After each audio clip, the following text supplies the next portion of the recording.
All right, what is up, my peeps? Joshua Smith here with another GSD Mode Podcast Interview, where every single week I interview top real estate professionals, top entrepreneurs, and strip top badasses out there dominating their space. And today we got another amazing, epic guest here on the podcast. I'm so excited to share with all of you. But real quick, before we jump into this podcast, make sure to check out GSDmode.com for more additional free resources, more additional free training. And on there, I highly encourage you to schedule a 100% free 60-minute long Zoom strategy coaching call with me personally, where it's going to give us an hour together to do a deep dive into your business, what your 12-month goals are, what your long-term goals are for your real estate business, what you're currently doing, what your biggest obstacles are, what your current situation is. And then based on that information, I'm going to map out my best recommended strategy to get you exactly from where you're at to where it is that you want to go. So if that's something that you're interested in, get 100% free, zero strings attached, just a way for me to help support you for all the support that you continue to give to this podcast. Go to GSDmode.com. You'll see a banner right at the top where you can schedule that. All right, let's jump on in to this epic GSD Mode podcast interview. All right, John Wentworth. What's up, baby? Man. Yeah, excited to have you. That was like some professional shit. Let's break it down. Yeah. Yeah, so this is podcast number 3. Yeah. You know, we were just talking about when we first met, man, California, Chet Black Mastermind event. Good old Chet Black, man. Yeah. Yeah, it's amazing, dude, how, you got like, 1.5 million realtors, and then roughly 2 million total, quote unquote licensees throughout the country. But it's also amazing with that many people, like how small of a world this becomes. Yeah, for sure. No doubt about it. And it's funny, we just say that, about Chet Black, like he brings people together. And that's something that I was just talking the other day. Like, I love doing that. Like, I love bringing people together. Yeah. Like, you don't know this person? Well, you should get to know each other, right? And then watch them flourish. And I think that's awesome. Chet Black does a great job. Shout out to Chet Black. Yeah. Amazing human being, dude. So, all right, dude. So when we met 2018, you were one of the top teams, if not the top team in Michigan. So, because, dude, I mean, it's been a while since we've done a podcast. Yeah, so let's just go a little bit back with the story. So let's even go further back than that. Let's just do a quick, like, how long you've been in the business? What's just a quick 2-3 minute journey. Yeah, for sure.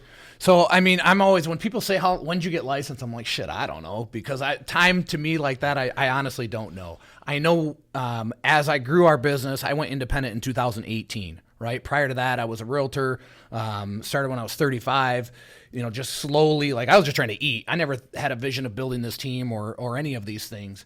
And by the grace of God, just kept growing, kept doing the right thing, kept taking care of people. The team continued to grow. And then I was at RE/MAX in 2018 in March, and I got fired.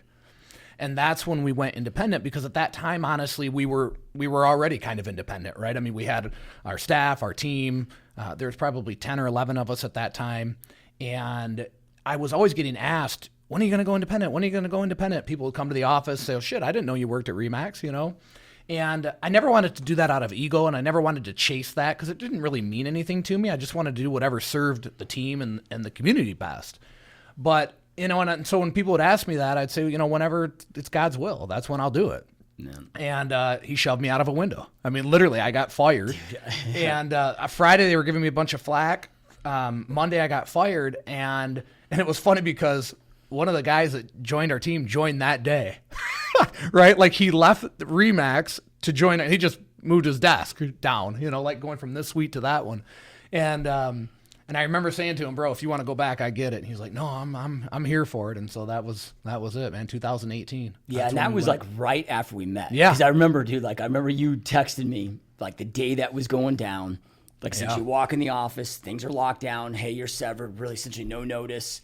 And it wasn't like you did something unethical, real estate. It wasn't like a firing that most people think. It was. Yeah, I mean, really and truly, it was like, as we grew, I started to get approached by a title company, right, about doing a joint venture. And I just never, I said, no, thank you. I appreciate it. No, thank you. I appreciate it. Because the same way I didn't want to leave out of ego to make it Wentworth Real Estate, I didn't want to leave to do a title company just for some extra money, right? But two things started happening. As we grew, that extra money became sizable, right? And so I started looking at it as, boy, what does that allow us to do inside of the business with that extra money, right? Leveraging that. And then secondly, the service wasn't great either at that title company. And so literally one day I'm at that title company was inside that Remax because that owner owned the title company, owned the mortgage company, et cetera, et cetera. And in an office like this, I said to my team, I said, I want to talk to you guys about title. Now, by the way, they're like literally down that hall is where the title gal's sitting, right? She was awesome, by the way. Wild story too. I just bought 50 acres and I bought it from an agent that works at that office. And the office we closed in was my old office. Yeah.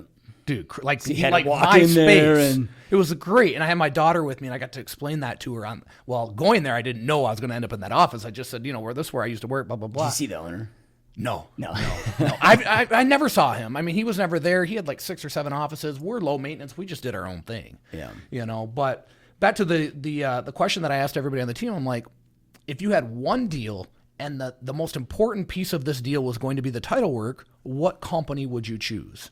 And I just had them all. They just tore a piece of paper, and I actually passed around one of the trophies from the Chocolate Ride one of our thoroughbreds, and they put them all in there. And I took it back to my office and I read it, and one person selected the title company we already had. Everybody else picked a different title company, and the majority of them, it was the title company that was essentially recruiting us. And they had no idea. I don't ever talk about any of that shit with the team, right? Until it's happening, there's no sense in putting that on their shoulders. And so we didn't even do anything yet. We just moved 1 or 2 of the new files that came in to the new title company because we wanted to see if they were worth a shit. And that's when Friday he came in huffing and puffing. Monday they let us go, and the rest is history. Yeah, and that's because the Remax owner also had a JV with their own title company. Yeah. They now saw you as a threat, so he's competition, even though you have a team with the brokers are making fees off of you. They saw the title company as a threat. So it was a scarcity fear move on their behalf. And I even went to him because I didn't want to leave, right? I was like, I said, let's do something together then. He's like, oh, no, you can't do that. That's illegal. And I'm like, how the fuck is it illegal for me, but not for you? Yeah. You know what I mean? So it was just all about the money. And it was, it is what it is. So like I say, I would never change a thing, Yeah. And so here we are. We wouldn't have that story and we wouldn't have that experience. Yep. Yeah, 100%, dude. So then, at what point did you start the team? I mean, I slowly started the team probably in 2012, 13, somewhere in there. I did something I think differently than what we see now. Most people now, like, I want to start a team, they go start recruiting agents. I just, like, my first hire was so that I could work longer hours and be in the field. My second hire was so I could work longer hours and be in the field. Third hire, still staff. So I had 3 staff and still just me. I was freaking going on eight listing appointments a day. Yep. We got to that point. In fact, Tony and I, who's my best friend of 25 years, he retired and started driving for me. We'd get to the office, pick up freaking 7 or 8 listing packets. I haven't even seen them yet. I'm doing the comps, my staff gave me the comps, but I'm reviewing the comps on the way to the address, go in, listed, go to the next one, listed, all freaking day long. That was 2 or 3 days a week. Yeah. I mean, we were going crazy. And then once shit started slipping through the cracks, because I could not juggle anymore, another staff wasn't going to help me. My hours were limited. That's when I got my first buyer's agent and then just slowly started growing from there. And again, never at that time did I have the intent of growing a freaking 80-person company. You know what I mean? Yeah. Now that's changed. Now I don't sell anymore. And so my intent in everything that I do is how does this serve and support the team? And what's the next move that we need to make inside of the business? Because right now, like, my focus is getting this thing to $1 billion a year. Yep. Love it, dude. So then, so you got, like, when you and I first started our teams, I mean, I started mine in 2006. You started yours in 2012, 2013 time. Teams weren't like what they are today. Right. With your observation of, okay, how you built your team versus how we see a lot of people doing out there just starting to stacking agents. Yep. Do you think that is a mistake? I mean, it could certainly be if you don't have listen, the idea of the team is you're going to provide support and you're going to provide opportunities, i.e. leads, right? And most people don't have the leads to supply to the teams. And so really all they're doing is they're coming into these teams and it becomes another brokerage, and so that's something that and I think initially why I didn't well, again, I never really was even thinking about it. But as we started to go, okay, what do we have here? Can we grow this? My biggest thing was I was bringing in a lot of friends from my life and watching their lives change, right? Guy goes through a divorce, loses his business. I lend him money. He comes and gets his license. But by the time he's, it's all said and done, he's selling $20 million a year, like changing these people's lives. And that's what I really started latching onto, like, oh man, I'm digging this, and I think I try to find, just subconsciously even, like the diamonds in the rough, the people that, that were like me, broken, and trying to bring them back to life and give them this new opportunity. But yeah, I mean, I think that a lot of this comes down to if people are chasing money, right? And they see, oh, I'll build a team, lots of money, and I don't have to work.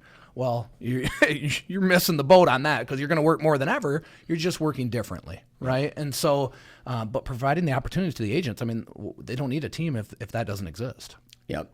Okay, so then you walk in, go to the office, essentially locked out that day. It's on a Monday. You had no idea this was going on. Yeah.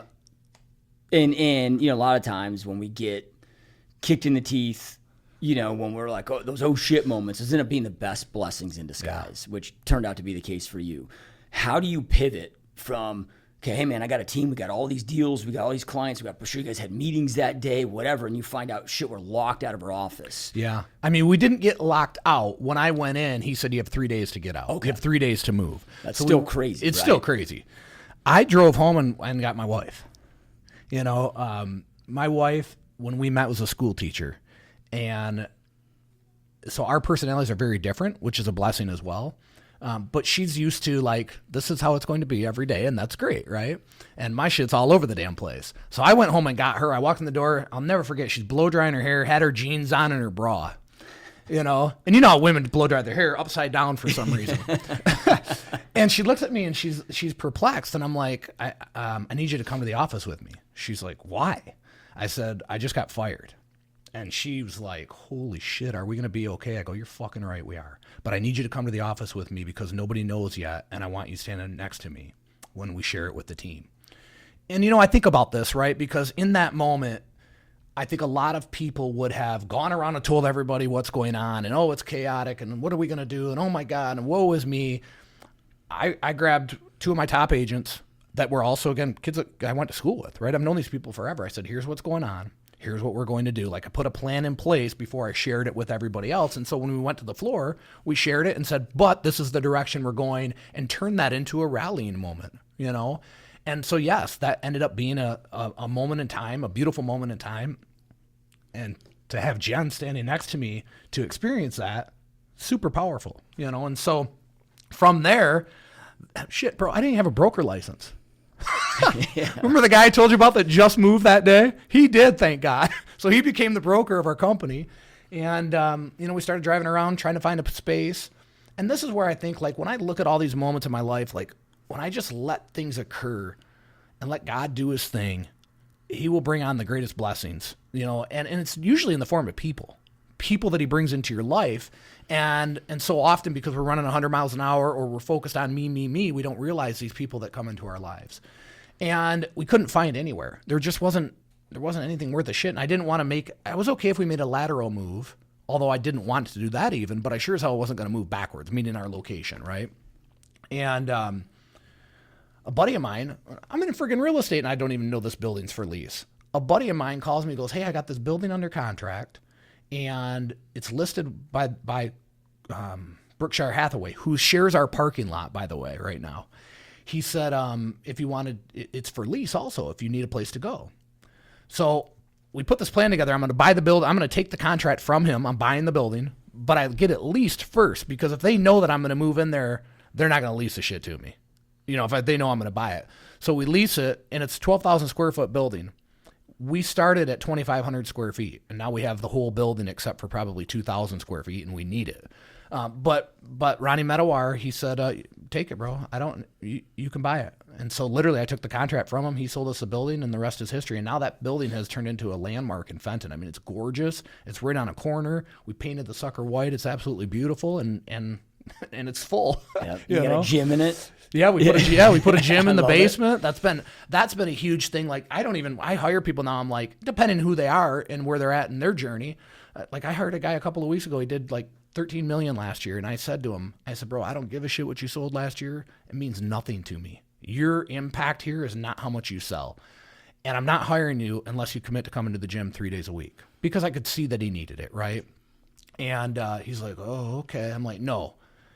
Like, stand up, shake my hand, look me in the eye. You got to commit to 3 days a week. He lasted about a week and a half. Yeah. He's gone now.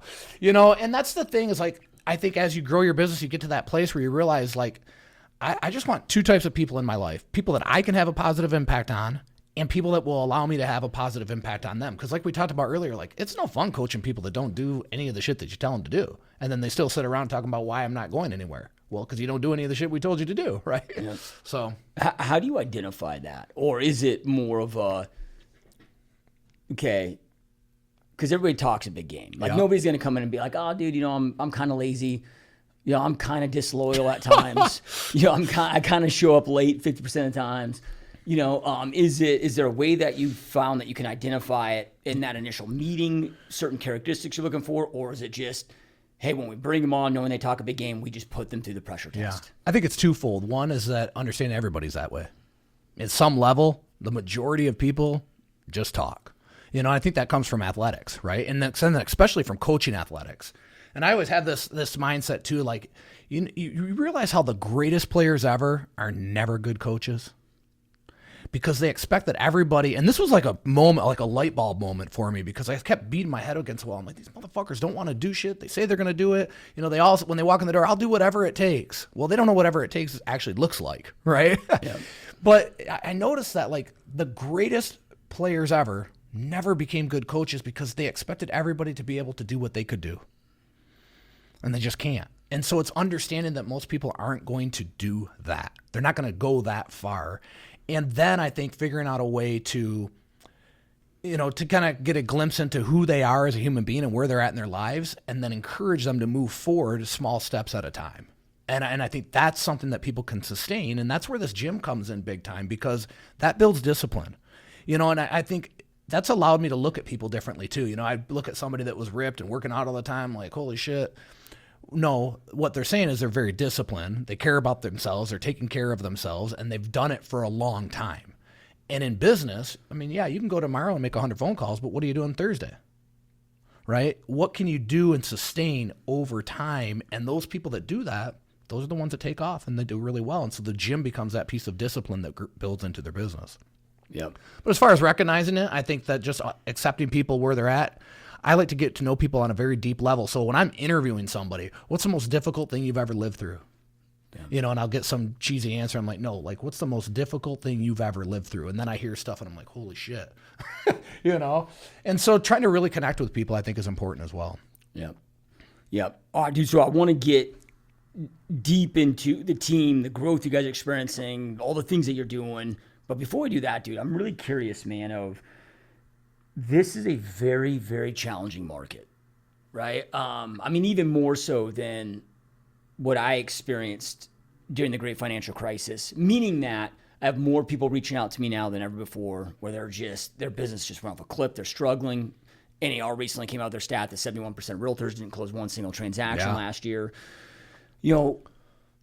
And not everybody has the ability to join your team. What kind of advice would you give to somebody that is struggling right now to turn? But they're because you got the people that just don't want it, and there's always that percentage. I'm talking about, you're speaking to the person that wants this, that needs to make it work, needs to turn things around.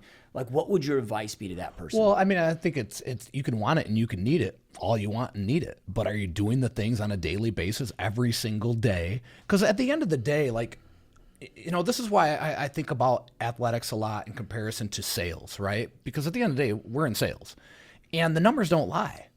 If somebody in your organization or on your team or wherever the hell you're at has higher numbers than you, they're outworking you. That's it, plain and simple. Do they have some skills better than you? Maybe, I don't know. But I still think, like, I didn't have any skills. I didn't freaking have any education. I just knew how to adapt to people. But you weren't going to outwork me. And so the first thing I would say is get honest with yourself, because no matter how hard the market is, work will take care of that. Now you may have to work differently. You may have to, try some different things. You may have to get into a niche. That was one thing that we did, or that I did in the very beginning. Like I got into a niche and said, I'll go everywhere. This is what I'm doing. And that was a big, a boost to our business. But I think that you got to have belief in what you're doing. And at the same time, you got to look in the mirror and say, am I really doing the real work? Am I consistent at doing it on a day-to-day basis? Because somebody else is selling real estate, no matter how bad the market is. What are they doing different? What do I maybe need to do to emulate what they're doing, right? To level up a skill or a mindset or whatever it may be.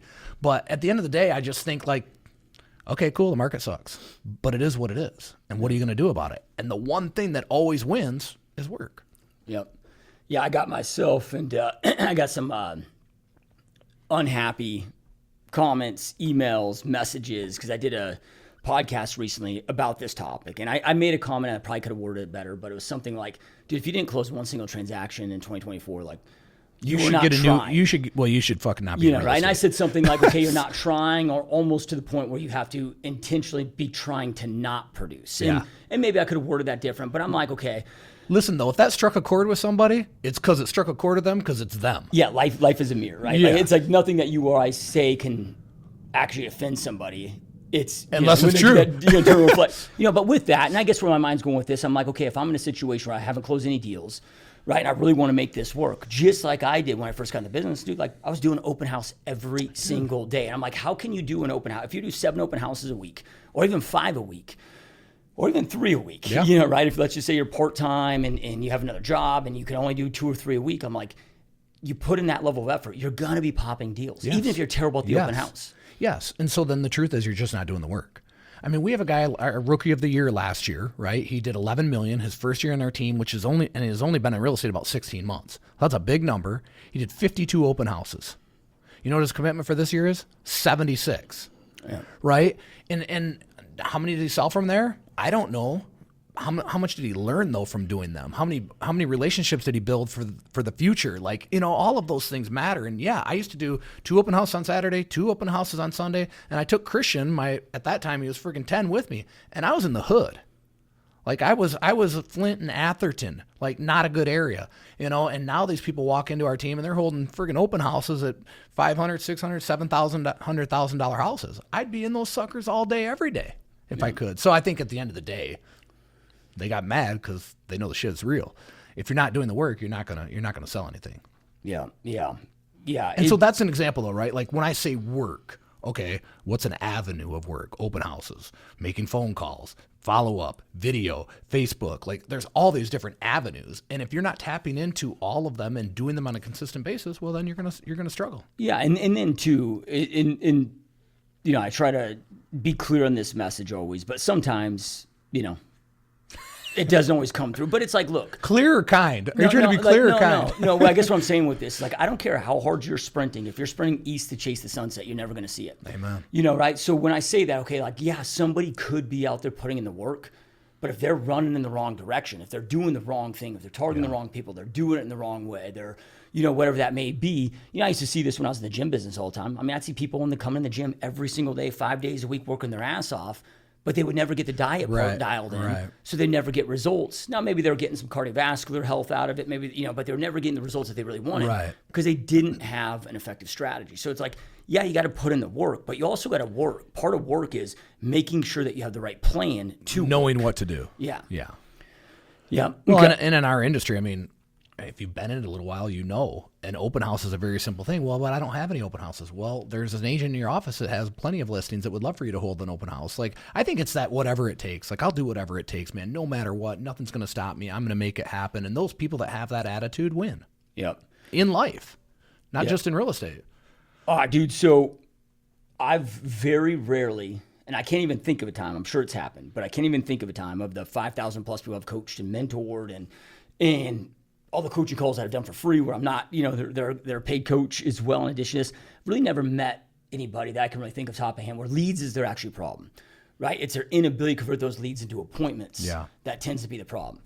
And I know I've shared this story on both of our podcasts of how you and I first met. Yeah. So we're at this mastermind and you're telling me your numbers. And I'm like, dude, I don't believe you.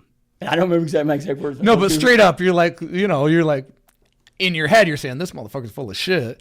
But verbally, you're like, let me see that shit. Yeah. I'm like, dude, I don't believe you, right? And knowing that the vast majority, and it's not that I think the vast majority intentionally are full of shit in this industry. I think the vast majority just don't really know their data, know their numbers. Yeah. So they're just making guesses that are usually far off.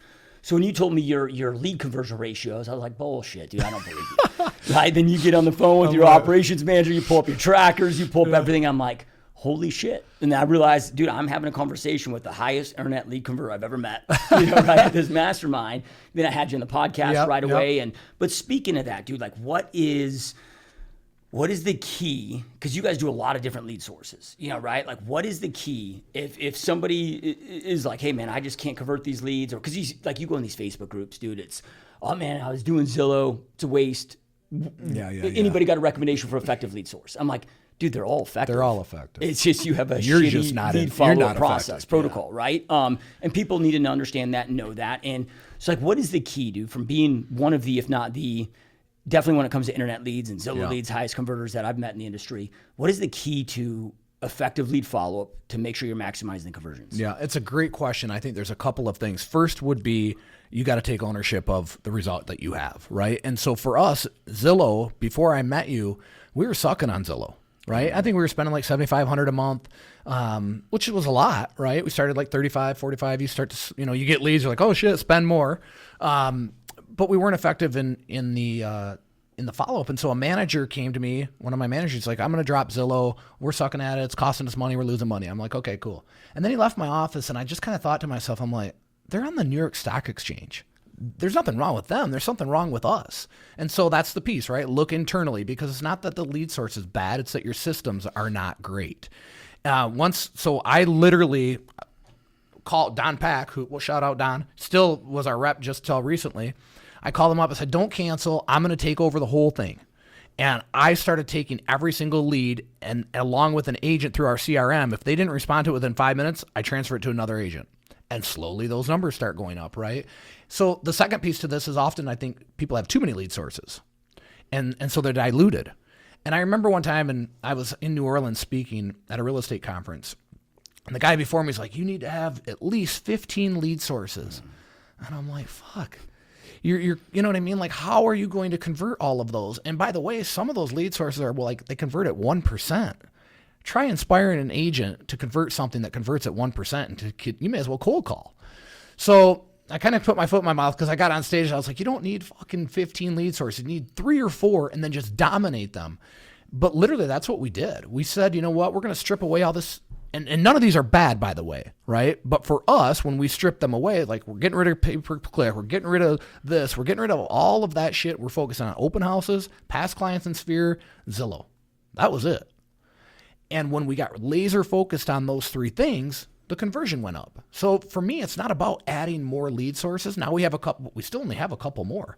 We have Fellow, which is a great new tool to get sellers.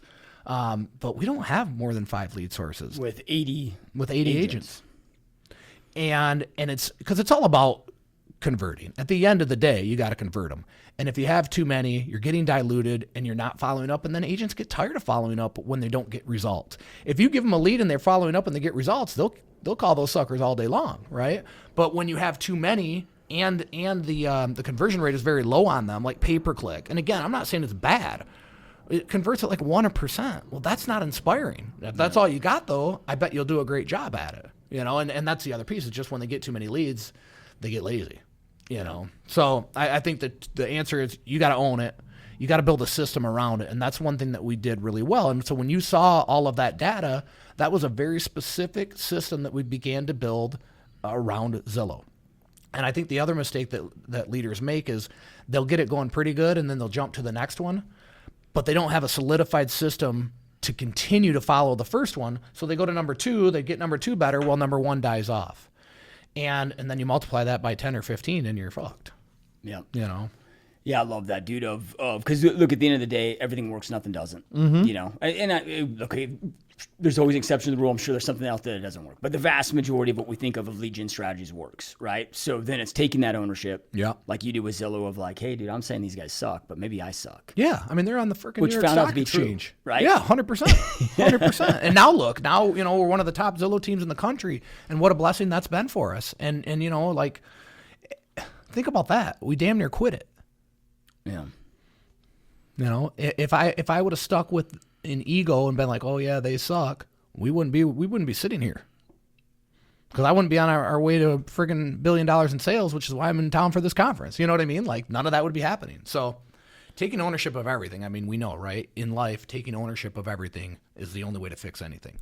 Yep. Okay, so then you have continued to grow your business every single year for a lot of years, but even because look, most people's businesses were taken off 2012 through 2022. Then 2022 hits. You go from 7 million sales down to 4 million. Most unaffordable time to be alive as a human being. This unaffordability crisis.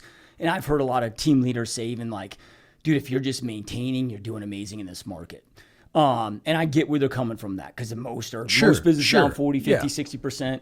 But you're continuing to grow. Yeah. I mean, it's slow. The pace is slow, but you're continuing to stack 100 transactions every year, whatever. I mean, and as you get bigger naturally, it's like, okay, they double every year eventually. Right. Then you're like, okay, if I can grow 30%, then 20%, then, you know, between 10 and 20% year over year is still great fit and fantastic growth. But it's not like you've went from 80 agents to 160 agents. Right. Like you guys you're growing, but really staying, you know, a tight knit, high producing group.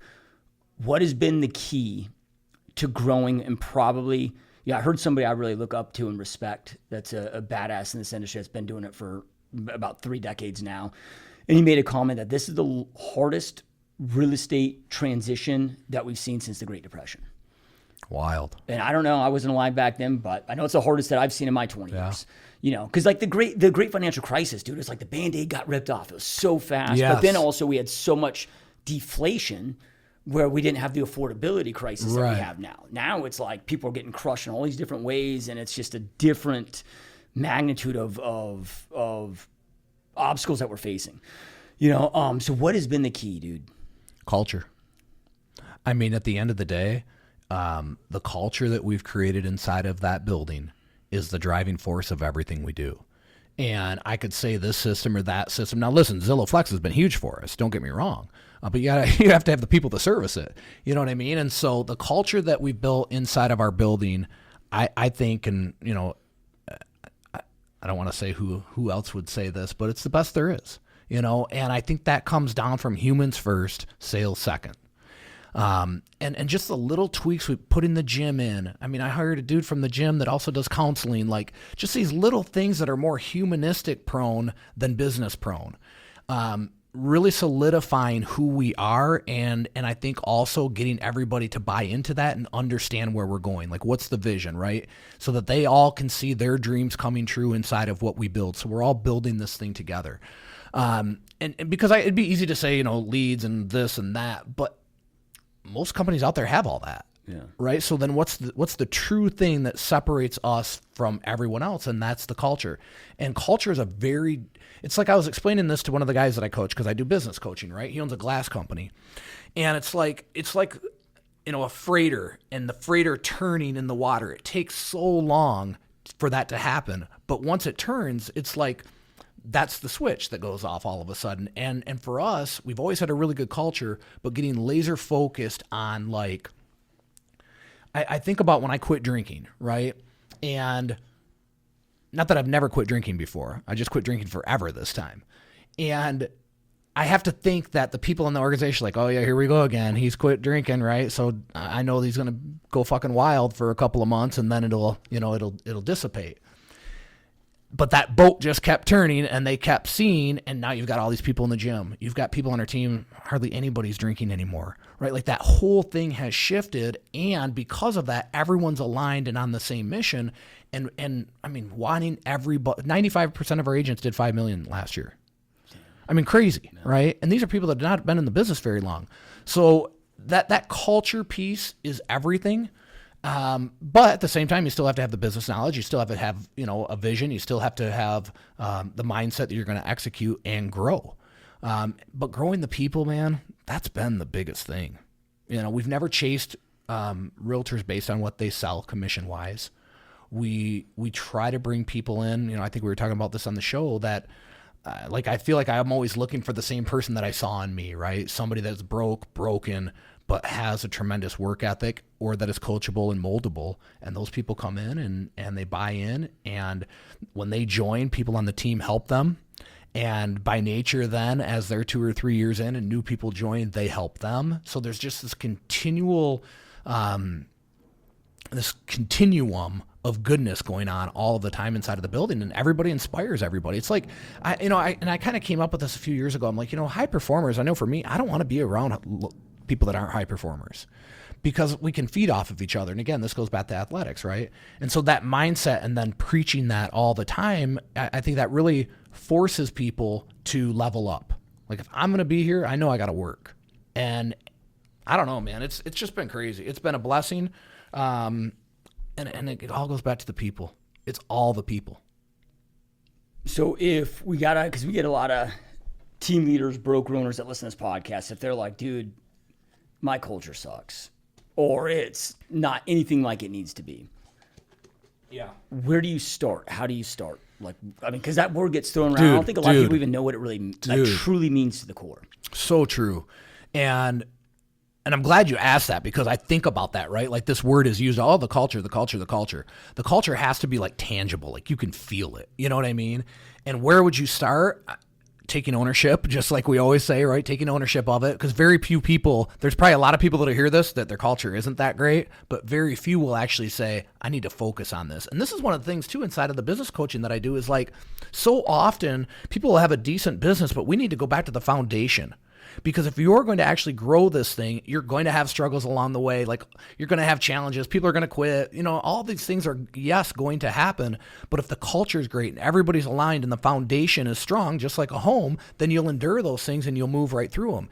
If not, those little things will derail the shit out of you. Like the simplest of things will derail you. I remember when an agent would leave our company, it would kind of like, everybody like, oh man, what happened? Should I leave too? You know what I mean? Like, especially in real estate. Now they're like, bye. We know who we are. We know where we're going. And I think that's what people need to do is build the foundation of, who are you? Because most teams, I don't think, even understand who they are. What's your purpose? What's your mission? What are your core values? Like, core values even can kind of sound cheesy, or like, yeah, we got them. Well, do you even know what they are? You know what I mean? Like, these are the little things that matter most in a growing business. Like, you go to, think about a huge business like Forcella's business, right? First Form, freaking huge. You go in that building, everything's core values. Everything's built on and driven by the core values of that business, and you see it everywhere you go. And that's the other piece, is like, we don't just have them, we live them. And so building core values and then living by them. And by the way, that means leadership, demonstrating them, which is a big piece of it. Yeah, do you know who Darren Hardy is? I know the name. I don't know him. Yeah. So he's my longest business mentor that I ever had. And he's like, dude, like, your job as the leader, once you establish your core values, and these got to be the core values that are most important to you as the leader. Yes. Yeah, right. But he goes, let me on that real quick, right? Yep. I hate to interrupt you, but I'll lose my train of thought. You're much smarter than me. You'll go right back to it. See, I already did. Fuck. We had core values. There were some shit people made up. Yeah. And when I wanted to get really focused on this, I said, you know what the core values are going to be of this company? The shit that I lived by every day to get us here. Yep. That's what's going to be the core values. So go ahead. Yeah. But then he's like, okay. And he's like, again, these got to be like, they got to mean something to you. Yeah. They got to matter to the core. Yeah. Right. That's why they call core values. Yeah. Right? But then he's like, then your job as a leader at the highest level. Yeah. You got to, operations, you got all this other shit. But he's like, at the highest possible level, he's like, is to get to a point where you're operating at a level 10 on each one of these core values every single day. Yeah. And that's tough to do. That means again, it's like, as a leader, not only do you have to believe in those things, you have to live by them. You have to make the choices sometimes. Like, it's because we hear people all the time talk about fun, right? Like, I want to have fun. And, especially younger agents join a team like, oh yeah, I sold 5 million and, had a bunch of fun. Like, yeah, but you could have sold 15 million, and winning is way more fun than fun is fun. Like, Let's win. That's the fun. But again, as a leader, taking ownership of them and then living by them, but then living by that consistently. And I think this goes back to like authenticity, right? Like it's hard to live by some words that you don't really align with. And most people, I think, build a culture or they build their core values based on what they think everybody else wants to hear. Sheplack would always say this, right? And this resonates so great. Like if you try to be everything to everyone, you end up nobody to no one. Yeah.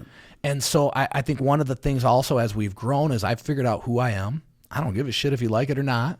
Now, you know me, I'm going to be kind to everybody, and I'm not trying to be a hard ass by any means, but I know where I'm going so much so. I've already seen it. I'm already there. It's just a matter of time now. Nothing's going to derail me, and I'm not changing who I am for anyone. Now, again, I'm taking self-responsibility. I quit drinking. Like, I'm going to continue to tweak, but at my core, I know who I am. I'm not making any excuses for that. And that's the mission that we're on. And so, like, literally, one of our core values is authenticity. Like, I want my people to be who they are. I want them to be the best versions of themselves, right? Not showing up in sweatpants and chewing tobacco. But at the same time, it's like, if we can get everybody to be on a mission of living their best life personally and professionally, how can you lose? Yep. So then it sounds like to me, if we're circling back to like what you guys have done different is, okay, still doing the same lead sources, open houses, Zillow. And it's not like I'm sure like Zillow leads haven't just astronomically got more. I'm guessing that we get a lot, but I'm just saying from like 2022 to today. No. Yeah, right. When we saw this market not shift, compared to the fact that we added more agents, right? Per agent, it's about the same. Yep. But it's really just been on honing in on that culture, tapping into people, making, because if you look at like, what do agents want? It's like, dude, yeah, they want amazing coaching and support. They want amazing training. They want amazing systems. But one of the things that I think so many miss that they want is they want a partner that knows that they care. Yeah. And it sounds to me, and just from knowing you for so long, I just know that this is part of how you are, is that you truly care about people. Yeah, no doubt. And with that, the people that I hire are the type of people that truly care about people, right? And so you have a culture of care, you have a culture of support, and you have a culture of really wanting to serve one another and to truly see one another do well. And competition is certainly not a bad thing, but there's healthy competition, right? And that's what we've created is really healthy competition where everybody wants to see everybody win. Everybody wants, like, if you outsell me, I'm still selling a lot, so it's all good. I'm happy for you instead of, I think you used the term earlier, but it's like this scarcity mindset. Man, you got to be able to eliminate those things inside of your business or, bad shit happens. So how do you, because now you've got your main office, but you've also expanded several hours up north, Traverse City, and you got another location. How do you keep that same culture? It's much easier when you're in the same office every day, all together, but now you're expanding. that is the challenge, right? And when I say we haven't done it perfectly, it's not like a rub on anybody. It's like I just didn't really think about it enough initially. The Traverse City, I think, we kind of lucked into that because that was somebody that worked in our office, at our main office for 3 years. So he already had that built into him, But that is the thing that when we think about really growing this business, like, because it would be easy to go do a bunch of stuff that would financially benefit us, right? That doesn't really turn me on. That doesn't get me excited. What gets me excited is taking what we built and multiplying that over and over, but that's the most difficult thing to do because that means I need like 5 more of me's. And so that's the challenge that I don't really know the answer to. Our Brighton office, which is only about a half hour from our main office, they come to our team meetings. They're part of the culture. Like that has worked. But to really go far away, it just takes the leadership in there doing the same types of things that I've done, which is, being omnipresent and speaking these core values into the people. But so I haven't done a great job of that, right? As we build more offices, we just opened an office in Northville, and now we're looking at another location. That's where I'm really looking at now, okay, because when we opened Traverse City, our culture wasn't as strong as it is now, right? So it's this evolving process all the time. Now I'm like, oh, what's the first thing we need to do no matter what office we go to? Make sure that whoever's running it understands and is part of our core values. So again, the same way we hire agents, not based on production, that's the same way I need to put that. Because you open an office, you're like, well, I need to put a high producer in there. No, I need someone that is the same, going to work their ass off. They'll do whatever it takes, and they're a culture fit. It doesn't matter if they've been in the business for freaking 3 years or 13. Yeah. So then, how important is it? Like, okay, you guys are focused on Zillow, focused on open houses, focused on sphere of influence. And I don't want to make this a sound, I'm a big believer in dumb questions. So this might come out sound like it's dumb, but I want to ask it, right? Like, because I see this because, again, like when you and I got in the business, dude, it was there when you jumped in. But like when I got in, dude, 2005, there was no YouTube. Yeah. Like it was like you didn't have the information now. So now it's so easy to get into information overload. Yeah.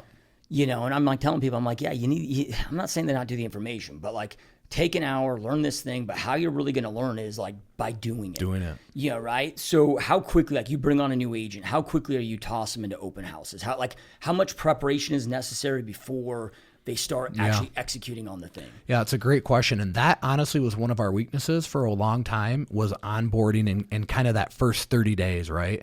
And just in the last, probably in the last 6 months, something that we really got focused on, because with Zillow, we need to be able to recruit quicker. And we need to get them going quicker. So before, back in the day, it was a much slower process. Hey, here's your mentor. You're going to blah, blah, blah, blah. Now it's like 2 weeks and you're on Zillow. And if you can't get on Zillow within 2 weeks, you probably shouldn't be here, right? So because we need people to get out in the field right away.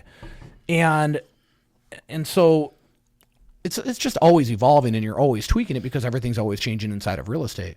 But the sooner we can, and I think, again, this goes back to hiring the right people, right? Like if I hire somebody who's not ready to come in and have a conversation with a human being, which is what you're going to find in the interview, which is why I have asked those deep questions. Why I don't talk about, bullshit. I want to know who you are, where you came from, what you're willing to do to get to where you want to go. So you got to be able to speed those people up and get them in the field quickly. And I've lost the question. Yeah, it was just, how much is like, where's the kind of fine line between training, preparation versus getting out and doing? I mean, I would just say there's too much training. Yeah. You know what I mean? Just in general, like train. It's like, holy fuck, man. I'm a big believer in anything. You can be as smart as you want to be about it, but you have to also be able to execute it. So the best training is in the field. So right away, align somebody with a mentor, and then we have a set number of appointments that they have to go on with that mentor, set number of role plays, set number of all of those things, and it's monitored by the mentor, and it's monitored by Mindy, who's the gal that does all of our onboarding. I don't even know what those numbers are because that's not my gig. But I can tell you this. I mean, we brought on 8 people first of the year, and they're already selling real estate. Yeah. Like deals pending. I mean, so again, just slowly shifting it. And that's the thing too, like as we've grown, in real estate, like you're never like rich. You're never sitting on millions of dollars. So every time you hire somebody, you're like, oh shit, man, that's a salary that's going to cost. We got to get the most out of this person. Yeah. And I've been very guilty of this, like having many people doing multiple things. And that's really the last 6 months of getting really refined and like, okay, here's your role. And do nothing else, right? My GM who's flying in today, same thing. Like I got him doing 35 different things. Well, how effective can he be? It's like 35 lead sources. How effective can you be? So just getting people laser focused on 1 or 2 or 3 or maybe 5 things, but letting them really run with that. And so like the fact that I don't know that data, I'm happy because we're also putting out the best agents we put out since I've been there. Yep. Yeah, it's like I remember when I first jumped in, dude, it was, like you got to go to this script practice. You got to go through these role plays. And I'm like, okay, so you want me to go role play? Now, luckily, I had 9 years of sales experience before I got into real estate from selling health club memberships and whatnot. But I'm like, okay, you want me to go role play with these other realtors that probably aren't doing the dials, that probably don't actually even know what objections are. And the reality is that the consumer doesn't go to objection school. They don't even know what the objections are that they're getting. Like, they don't even know why they're getting the objections. They're just in fight or flight mode. So I'm like, no, dude, I'm going to go out there. If I'm going to role play, I'm going to role play with live expireds. And then, hey, maybe I do good at my role play. I get lucky and I snag a deal. Yeah. And it's like I can learn more. In the moment. Yeah. Picking up that phone and dialing an hour session with it, name lead source versus spending a month of just practicing scripts. Yeah. Well, I think there's also a piece to this too where like sales just isn't for everybody, and that's okay too. Yeah. I think that is, you go back to earlier, like somebody that might be really struggling and working hard. Well, it just might not be right for you.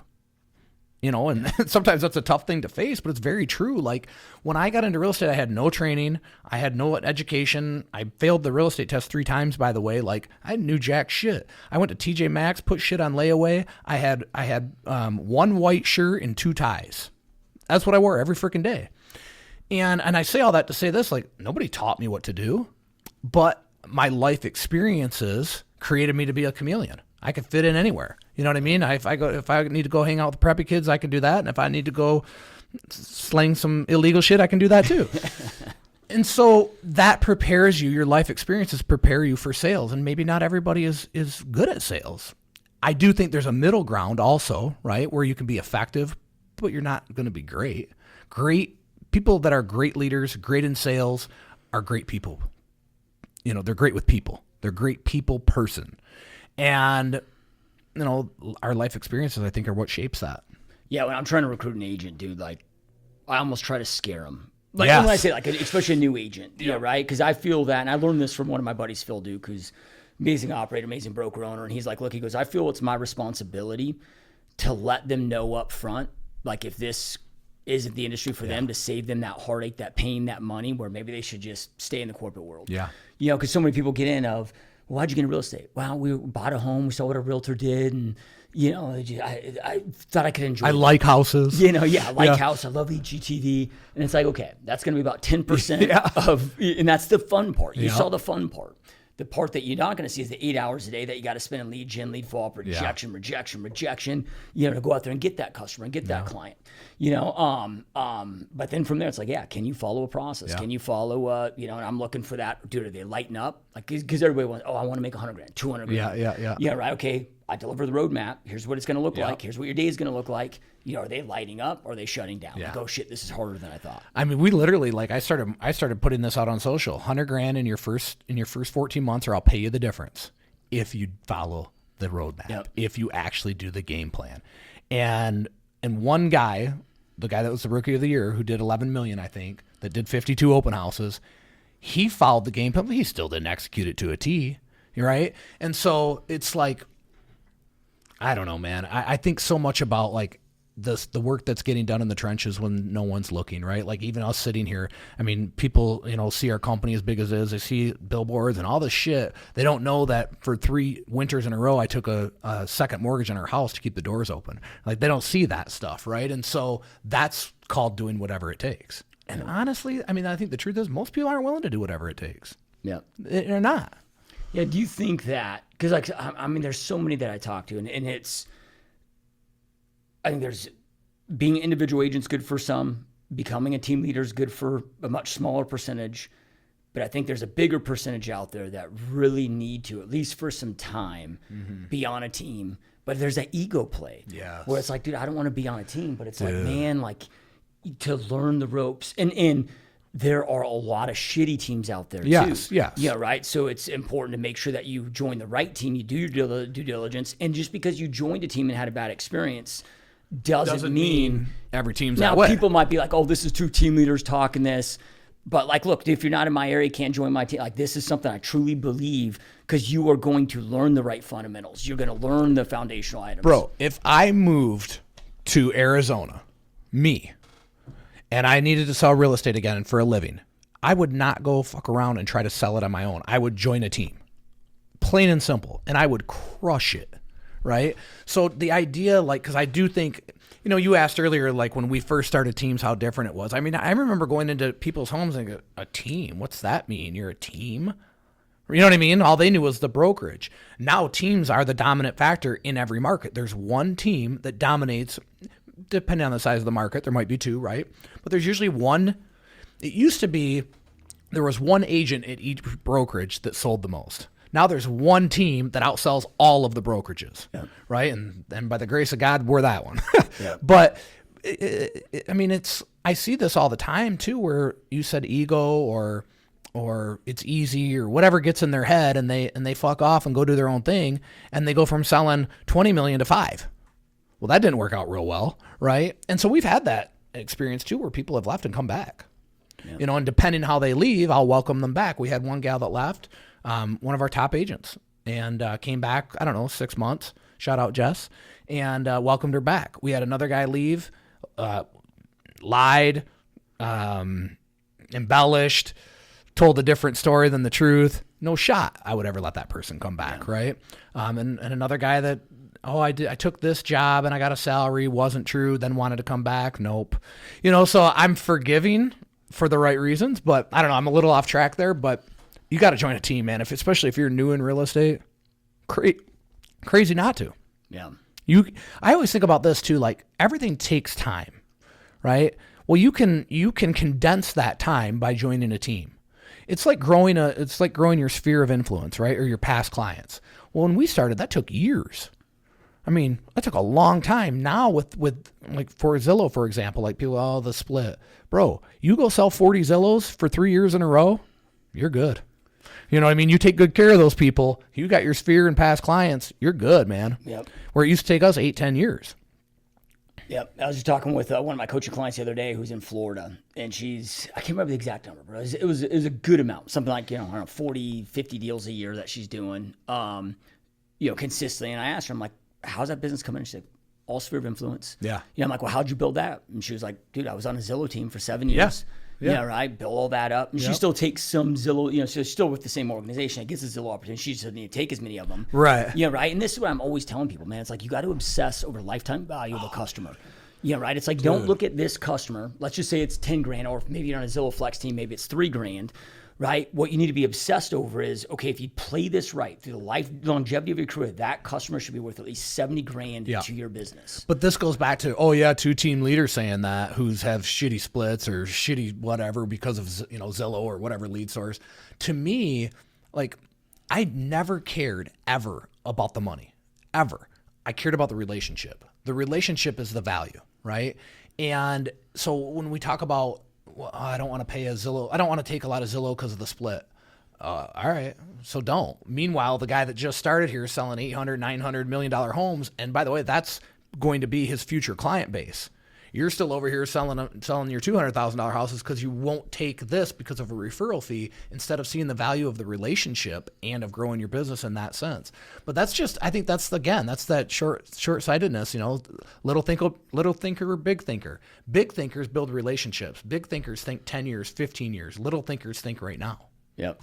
Hey, Joshua Smith here with a really quick sponsorship plug. Look, if you're an individual real estate agent, team leader, or real estate brokerage owner, and you are looking to take your real estate business to the next level, I highly encourage you to check out my coaching program where you're able to be coached and mentored by me for the next 12 months of your life to ensure that you are crushing your real estate goals. To learn more about my coaching, go to www.gsdmode.com/coaching, or you can go to gsdmode.com, click the coaching tab. In-depth video breakdown will walk you through exactly how my coaching program works, what's included, what it entails, what the commitment is, what the pricing is. You can sign up. There's a link to get signed up right under that video. Or if you have additional questions to make sure that the coaching program is a fit for you, there is a link below the video as well where you can schedule a 100% zero pressure Zoom call with me personally to get all of your questions answered. So again, if you're looking to take your real estate business to the next level and you want to be coached and mentored by me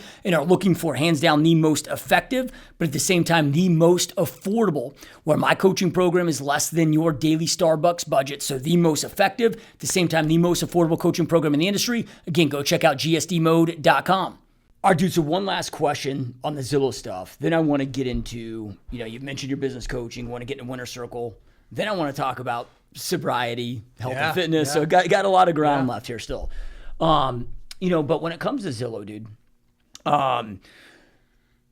because this is something that, you told me from day one, because when I asked you, because I think at that time, I can't remember, it was something like your top agents were converting at like 26%, with these conversions. But you said something that was like, hey, my best people are amazing in the immediate, they're amazing in the middle game, they're amazing in the long game. And I think that and the reason why I'm asking this, it doesn't just apply to Zillow. I think it applies to any and all. Yeah. Because I've done, like you named that online lead source, I pretty much have done it too, right?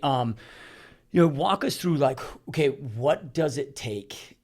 And we can use Zillow as an example, but to have success with this, because the other day, talking with an agent that reached out to me, just podcast listener, jump on a call, trying to help her out, not a coaching client or anything.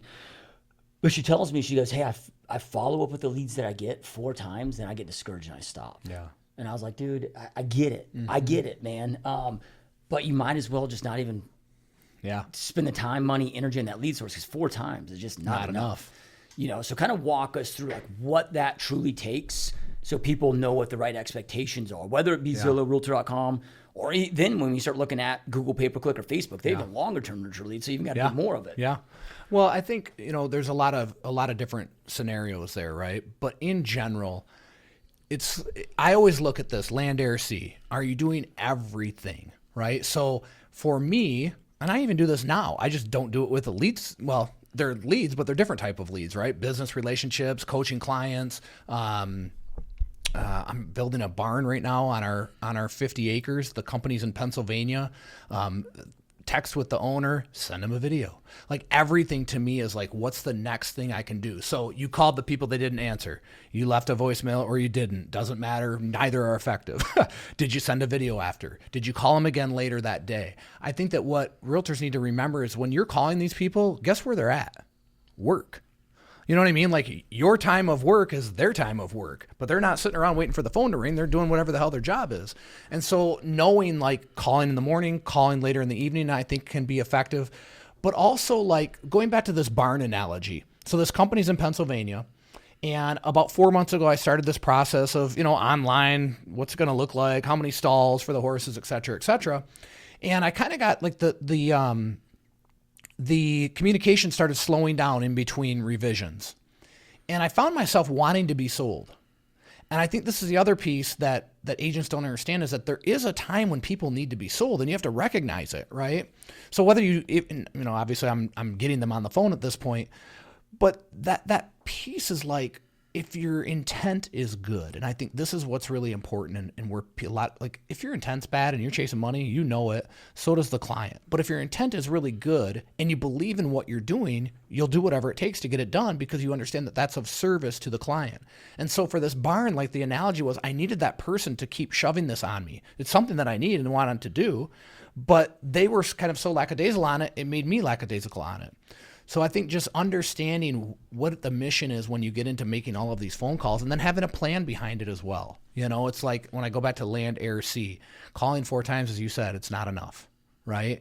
And it also doesn't mean that they don't want to talk to you because we hear agents say that a lot also, like, oh, I just didn't think they wanted to talk to me. And then all of a sudden they called. Life circumstances change.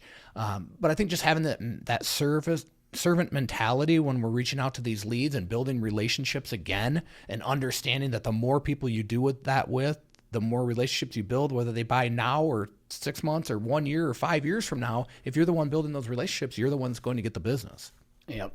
Yeah, dude, it's crazy. So we just had our longest converting Facebook lead in our system, 6 years. This person never answered a phone call, never responded to text, never replied to an email. We just never stopped. Now I'm not going to lie. Like, okay, we have a very aggressive, like with Facebook League or pay-per-click, call day one. Then we call every other day for 14 days and every 21 days for that first year. Yeah, a lot earlier than it slows down. Yeah, so every 21 days for that first year. And it's phone call, voicemail, personalized video text message, is kind of our protocol there. And if we can't get a hold of them at the first year to that frequency, then we let the automation do its thing. But you got indefinite property alerts, indefinite drip campaigns, indefinite drip texts, definite mass emails. But 6 years later, they're like, hey, thanks for not giving up on us. Ready to go is one of my agents. They say that a lot. They will say that a lot. Thanks for not giving up on us. I hear that from my agents all the time. And that just tells you they're seeing what you're sending, but they're just not ready. My wife and I moved last year. We had no intention of moving. We saw a house. We fell in love with the damn thing. Went and looked at it, fell in love with it, decided not to move to that home. But that got our wheels turning. And so then when the next home came up that we had interest in, we ended up moving. So I think just understanding like the consumer is ever changing. And also what somebody says today doesn't really mean anything because something's going to change in their lives at some point down the road. So I just did a video on this on the airport because the guy that I coach that owns the glass company, he called me, he's like, oh man, or he texted me, he goes, man, I really messed up because one of the guys on my team got sick, I'll leave it at that, and I didn't have insurance for him because the insurance company said it takes 90 days, and now I'm getting ready to hire this new guy, and it's the same thing. I go, bro, bullshit. Call the insurance company. Tell them that's not acceptable. Like, that's not going to work. We have to figure out how to make that work, or I got to go somewhere else because I can't hire somebody that has not life insurance, but has health insurance and tell them I can't give it to him for 90 days.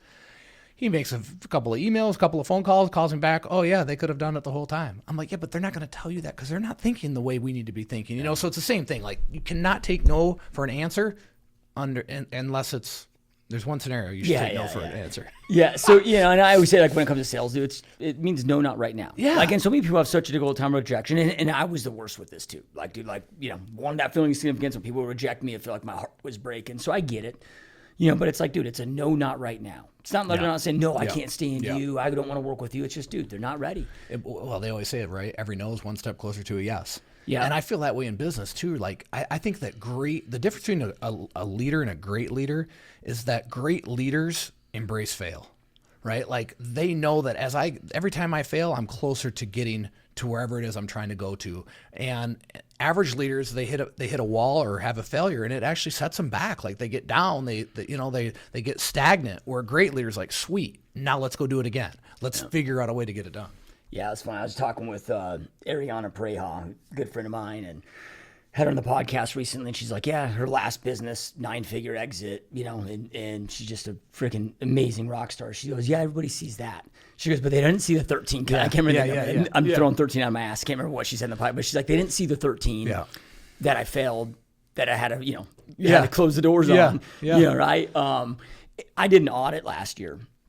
And I went through, now this is a mix of all of our, whether it be open house, like all of our inbound sources, not counting outbound, so not counting expireds or circle prospecting. But on average, one lead, it was 60 reach outs, 6 conversations, 2 one appointment set. Holy shit. And when you look at that, 60 dials, if you're at a 10% dial to conversation rate, which is what we see today, like that's good, right? Then you're going to get, but then that means then, you're going to have 5 conversations with 5 no's before you eventually get that one appointment set. That's crazy. Yeah. Yeah. Don't tell agents that coming in. Yeah. Well, I like to, because I want to get those expectations, because I see so many people. It's the Napoleon Hill stopping 3 feet short of gold. Yeah. I'm like, look, guys, dude, Josh, I want to grow my business through YouTube. Okay, great. YouTube is one of the highest converting, best lead sources I've ever seen in this industry. I mean, I know people converting at 80%. Really? Yeah, right? Yeah, because they watch. See, we don't even dabble in it. Yeah. That must be the next system I need to build. Well, maybe. You guys are doing something right. And YouTube works better in like reload markets like Florida, Phoenix, but then with that, I'm like, okay, you do everything right. You don't make one mistake, which is already hard enough because it's like a science. I mean, it's on average about a year before you start seeing consistent good flow from that. And I see so many people like, oh, dude, I did this for 4 months. Didn't get shit from it, so I stopped. I'm like, no, man, we got to make sure that we set the right expectations.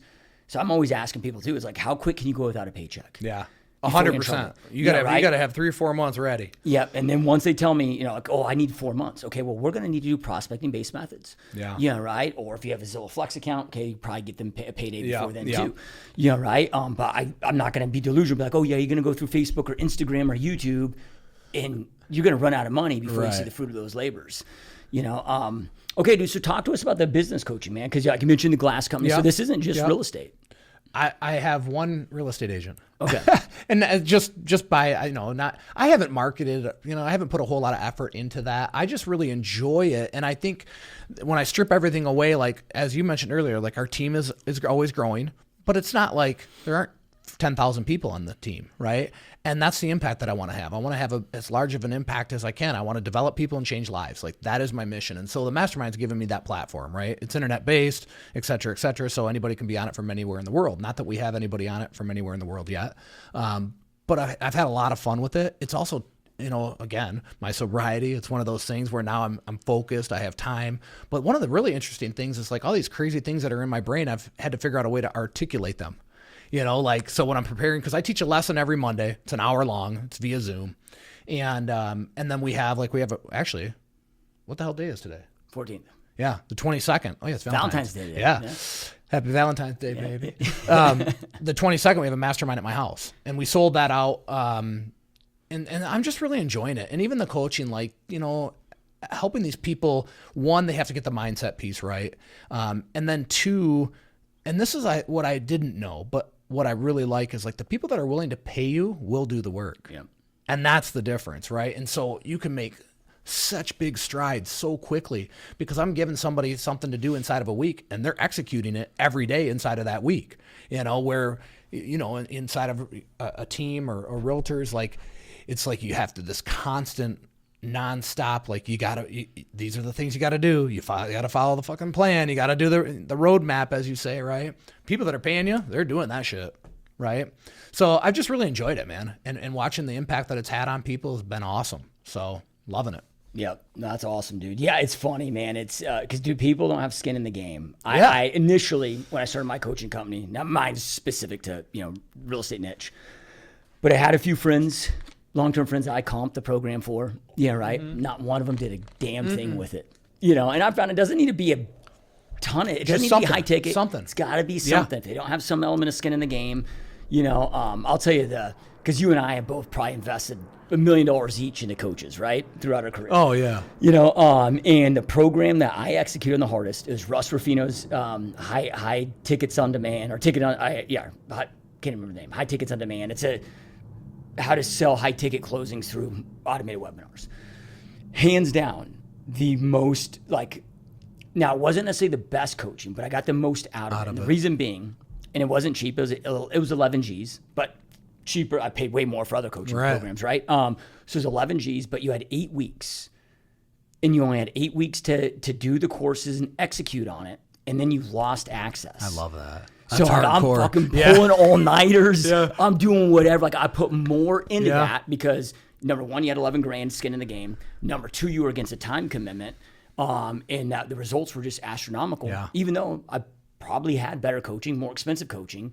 You had to be fully vested. Yeah, I mean, that's the thing. If it were 11 grand, still it's a lot of money, but you got it, so not that big of a deal. And if it were all recorded and you could watch it whenever you wanted, you'd still be watching the shit. Yeah. So that's awesome. I think that's so interesting though, right? Because even just a little bit. I mean, I make this free to everybody in our organization. 10 people take advantage of it. You know what I mean? Guess who's crushing it in sales? Those 10 people. You know what I mean? Just from a mindset perspective. So that's the weekly platform, the lesson that I teach. Then I do some group coaching, and I've got probably 10 people in that. A couple of my agents pay to be in it, right? Now, of course, they're crushing it, and they're building. This is what they get. Okay, I'm making an investment in it, but I'm also building relationships with business owners in our community. Well, that's smart, right? Yeah. And then the one day, that's a $1,000 ticket, and I have 3 agents from my team that paid to come. So that it just shows you and by the way, those are the people that are in the gym. Those are the people, one of them was the rookie of the year last year. Those are the people that are really leveling up and growing their business. Now, I do want to say this, right? Because some of these guys might listen to it, but probably not because they don't even jump on the free mastermind. There is a place where people get to a point where, especially with parents, with children, I have 4 years left with my kids. I'm gonna sell my 10 million instead of 20 because I can, and I'm gonna focus on my family. And I get and respect that as well. Yep. But they'll be laying around talking about you're broke and not willing to do the work. That's the difference. Yep. So the coaching is called Winner Circle. Yeah. So it's the website is getinthewinnercircle.com. It's the weekly platform is friggin' $150 a month. It's cheap as can be, right? I teach a lesson every Monday, and then I'll have a special guest on, which I should probably have you on. Yeah. Heath Evans, who's a buddy of mine, won a Super Bowl. Sheplack's been on there. Our next guy is a guy that just won the Super Bowl, relative of mine that plays for the Eagles. So just always bringing Christine Evans was just on, weight loss hero. She's phenomenal. That was such a good episode. Getting Damon West on. I'm just naming people. I don't know if you know him, but giving somebody a different perspective. You know what I mean? So they don't just hear my voice. And then we have the group coaching inside of there, and then one-on-one coaching as well. Yep. Hell yeah, dude. Oh, man. So then I want to transition into health and fitness, sobriety, family. Yeah. Let's first start with family, dude. Because, man, it is hard to balance, and I hate the word balance, but it's hard to, if we're going to use that word, to balance business, family. But those that aren't entrepreneurs don't also understand that the business is like a child itself too. Oh yeah. And sometimes it's your first child. Yeah. Right? Where it's and you got to, and it's hard, man. And we all met the people that, hey man, have 8, 9, 10 figure net worths, but are on their 5th marriage. Yeah. Kids don't know them. And I'm not going to ever pretend to be perfect, the perfect dad, perfect husband. My wife's behind the camera. She could jump on here with us she knows right now. You fucked up. So give you guys all the good, bad, ugly. But man, it's difficult to keep all those things together. But you got a great relationship with your wife. You got your kids. You got you've been able to do it, man. So what has worked for you? Because you have different seasons too. Yeah. You got seasons right now where it's okay. you kind of, I don't want to say you made it, but you kind of made it. Right? Like you're doing really well. You're getting momentum. You've got leadership team in place. You can spend that more time. But then you got those 3 winners that you talked about where you have to mortgage your home. Where it's like, hey, man, you might be able to work 18 hours a fucking day and miss shit with your kids. Yeah. I think that being an entrepreneur, and here's the other piece, is that if you're in sales, you're an entrepreneur. I mean, you don't have to own a business to be an entrepreneur. Like if you're in sales, essentially you're an entrepreneur. You eat what you kill. You have to understand one thing, is that you either sacrifice now or you sacrifice forever. Plain and simple.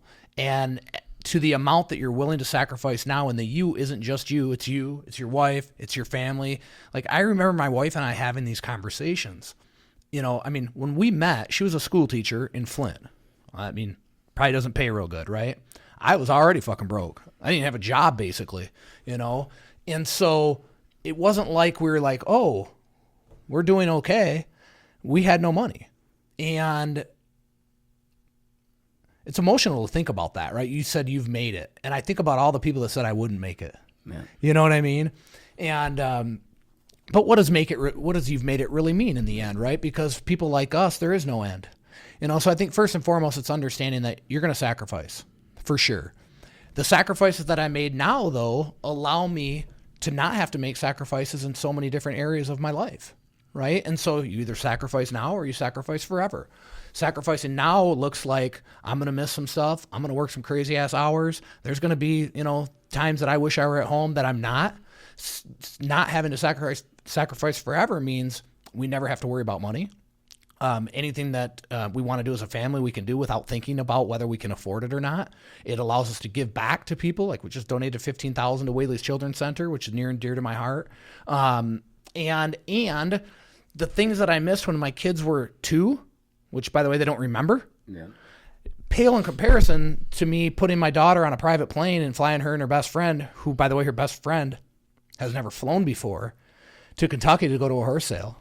She's going to remember that. She's not going to remember when I wasn't there at 2. So you either sacrifice now or you sacrifice forever. I think that's a big one. The other piece is having the conversation up front. Like my wife and I made a decision that we're going to do this, and you need that. Like you need that support behind you.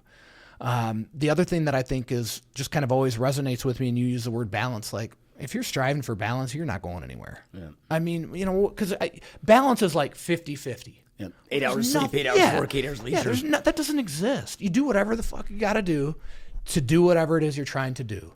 And at the end of the day, I feel like the people that, for me anyway, but I also believe this in general because I think that this is how God works, is that the people that have great intent behind what they're doing, that make it more about others than they do about themselves, will be blessed. Now, you still got to do the work, and that's the piece where, again, using that word balance, I feel like you just gotta flow with it. You gotta just flow, and whatever comes along, wherever you are. Like I remember a guy said to me, he's like, "Wherever you are, be there." And I'm like, "Huh? Aren't I already there?" You know what I mean? But I'm like, "Oh no, shit! Actually, be there, be present, be involved." And so I think that's the biggest thing is for entrepreneurs is when you're at home, man, be at home. And also, there's a time when you're at home, you're gonna have to take that phone call. I remember being in the basement and kids upstairs crying, and I'm negotiating a deal on a yellow pad of paper. My biggest deal ever. It was like $600,000. You know what I mean? So you just do whatever it takes. But I do believe, like, my big thing now, getting sober and looking at, I have a challenge with when people say to me like, "Congratulations, good job, you're doing so good." That just doesn't feel good to me. Like I have trouble accepting that, And I was at a conference last week, and they said, "Raise your hand if," and I got my hand up, and keep your hand up if you own a small business and you're absolutely crushing it. And I was like, "Oh, that feels icky," which is so weird. I don't know why that is, but I don't know. Yeah, no, I love that. That's an awesome answer, dude. I mean, it's a true answer. Yeah. Yeah, right? It's the answer some people maybe not want to hear because they want to hear that, oh, there is a perfect way to balance it all. Fuck. There is. I haven't found it. I don't know anybody that's created big success that's found it. No, and I think the longer you try to search for something that's unattainable, the more unhappy you're going to be. If you set an expectation with your wife, like, we're going to do all this and we're going to have a perfect balanced life. Well, I haven't seen it like you said. But I know more people that have a balanced life than I know those that have an unbalanced life but are intentional that have a more fucked up home life, more fucked up relationships. Right? It's Grant Cardone, who I know you're out here for his event. He told me years ago, he was like, look, dude, he goes, your kids don't need you 4 or 5 hours a day. He goes, be there 30 minutes, be there an hour. Yeah, right? He's like, and then you got to do the other things, and there are going to be seasons. There's seasons to this game, dude. There's seasons where you got to take a lot of time off and go out and have fun and play, and then there's seasons like we're in wartime right now with the economy. Yeah. There's war and peace seasons, and just got to do what you got to do. Well, and our kids, right? I mean, when they hit 14, 15, like, well, you said it earlier. You got one that still likes you, you know? and it's the same thing with us. It's like they get busy. And they're running friggin' million different directions, and so the time that you spend with them is limited. But at the end of the day, it's like you mentioned the people that have a balanced life. Well, do they though? Yeah. You know what I mean? Just because it is, they know their work hours doesn't mean their life is balanced. Doesn't mean when they get home, shit's, Shep like used to always say this, never been enough money in the world to keep a marriage together. Right? So the money isn't divorce rate's higher than something. Yeah, the money isn't the vehicle that keeps a marriage together. But also it's like the other side of that, being broke is not going to help your marriage either. And so it's just finding common ground, I think, with your spouse and with your family, but also what's the greater good of what you're trying to do. And the same way that I would stand in front of my team and sell them on the vision of where the company's going, same way you got to sell your spouse sometimes on that. Yeah. Right? Especially like with Jen being a school teacher and me being crazy, she has to understand. She would say to me, "What's it all for? We're making less money than we made when we were selling, right? Like that. So here's your balance, right? Why are we doing this? What's it all for? I don't understand why we need to grow this team. We're making less money now than when you were selling." I said, "Yeah, but how long do you want me to sell for?" Right? So there's a trade-off, and now obviously that's worked out really well. There's people inside of our organization that are making more money than when I was selling, and that's a beautiful thing too. Yep. So talk to us. So you've been sober now for what, year and a half? Yeah, I think like 15 months. I honestly, I don't even like thinking about the date. I had to Google it, or not Google it. I had to go in my calendar last night and find it because I don't want that date to represent anything other than one more year. Yep. You know what I mean? So I think it was like, literally I did this last night and I put it in Chat GPT. So you're like, what do you use Chat GPT for? What's my sobriety date? Yeah. So go ahead. Yes. Yeah. So, okay. But you also mentioned earlier that this wasn't your first time quitting. This was your first time though quitting for good. Look at Chat GPT actually said your forever sobriety date is November 13th, 2023. Yep. Awesome, dude.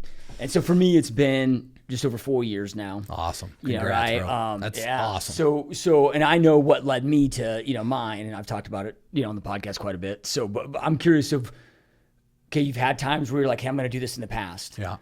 What happened and why is this now you're like, hey, this is when I'm going to quit forever? Yeah. I started drinking when I was like 12, very young. And I kind of grew up in my mother committed suicide when I was 6, right? And my dad turned to alcohol. We worked at GM and was a heavy drinker. And so the household was very chaotic. My escape was drinking, I just mimicked his escape. But, I had a lot of trauma from my mother as well. She molested me. When she killed herself, I was the only one home and she hung herself for me to find her in the basement. And, and honestly, and I say this like, as crazy as this sounds, thank God. Everything that's ever happened in my life to this moment right now, I'm grateful for. As crazy as that sounds, because otherwise I wouldn't be here. Just one little change, one little tweak, right? But I just self-medicated my whole life. I drank and I've learned this sense, like the younger you start drinking, the more apt you're going to be being addicted. So, I would go in and out of I knew it wasn't healthy for me, right? It probably for sure ruined my potential for a hockey career. I did go back and play semi-pro though when I was like 35. Another time I quit drinking. But just along the way, I would go in and out of these bouts of drinking and not drinking. And every time I got sober, and this is what I recognized, that's when all the best things ever happened in my life. When I let go of that control and I just kind of stepped back and just lived life, that's when all the best things started happening. So when I was 35, and I had mentioned to you earlier about our Traverse City office, I went to Traverse City to play in a hockey tournament and was blown out. I mean, freaking drank all weekend. The next morning of our game, the guys are knocking on my door. I'm the goalie. They're knocking on my door. I get up, I'm late. I never went to the rink. Somebody came back to get me. Don't know where my shoes are. I mean, I was all fucked up, right? Embarrassing. And I came home and I was dating a girl at the time, toxic relationship, right? Because I was toxic. And I'm watching ESPN, and this episode comes on ESPN, and it's Tom Rinaldi, who just was on the Super Bowl, like he's still with ESPN or whatever network did the Super Bowl. And he's got this guy named Todd Crandall on this episode. And people could go YouTube it now, and I would encourage you to, especially if you're struggling.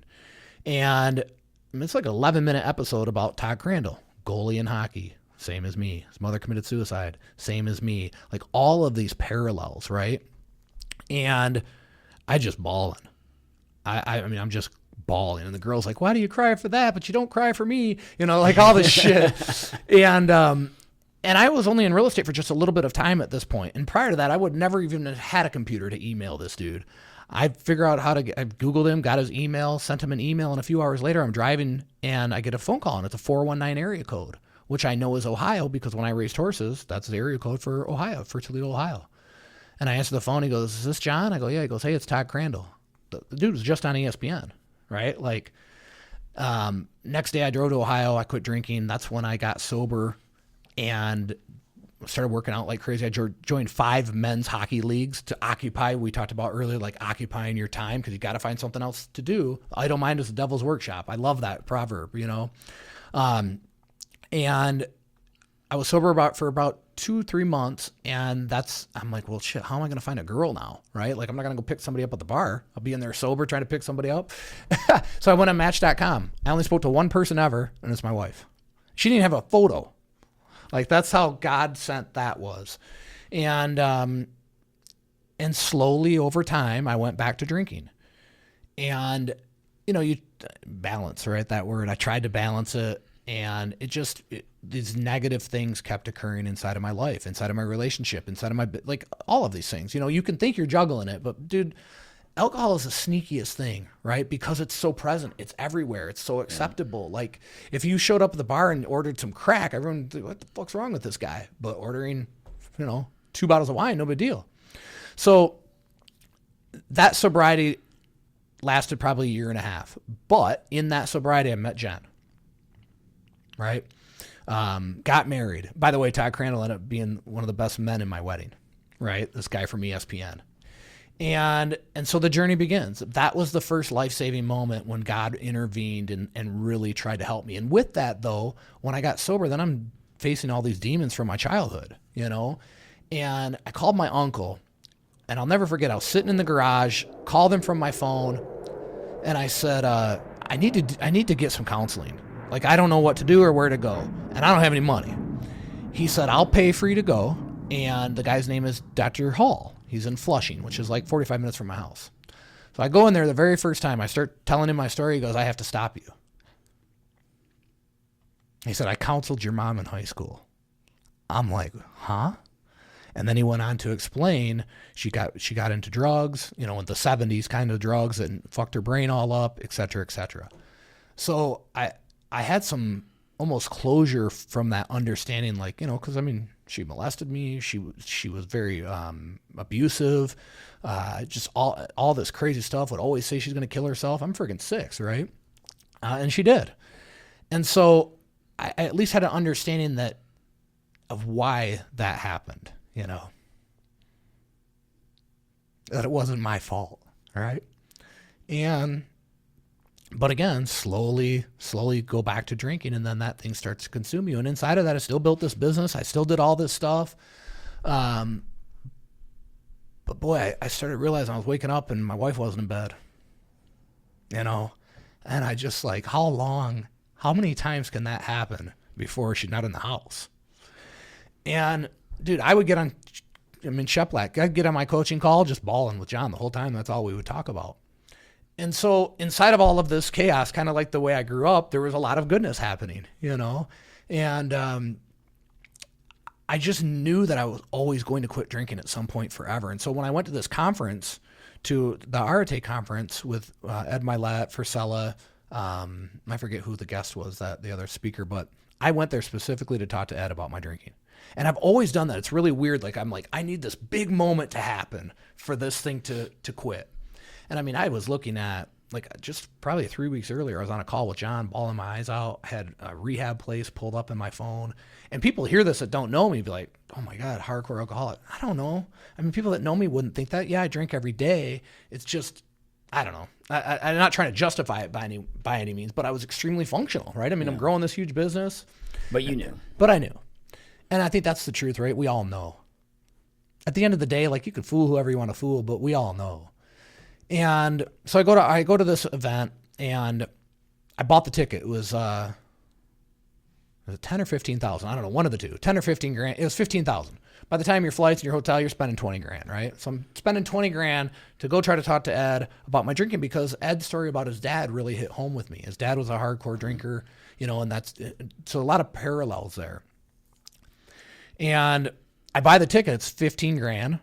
I bought it the day they came out with it. I bought that sucker. I'm like, I'm not drinking from now until I go to that conference.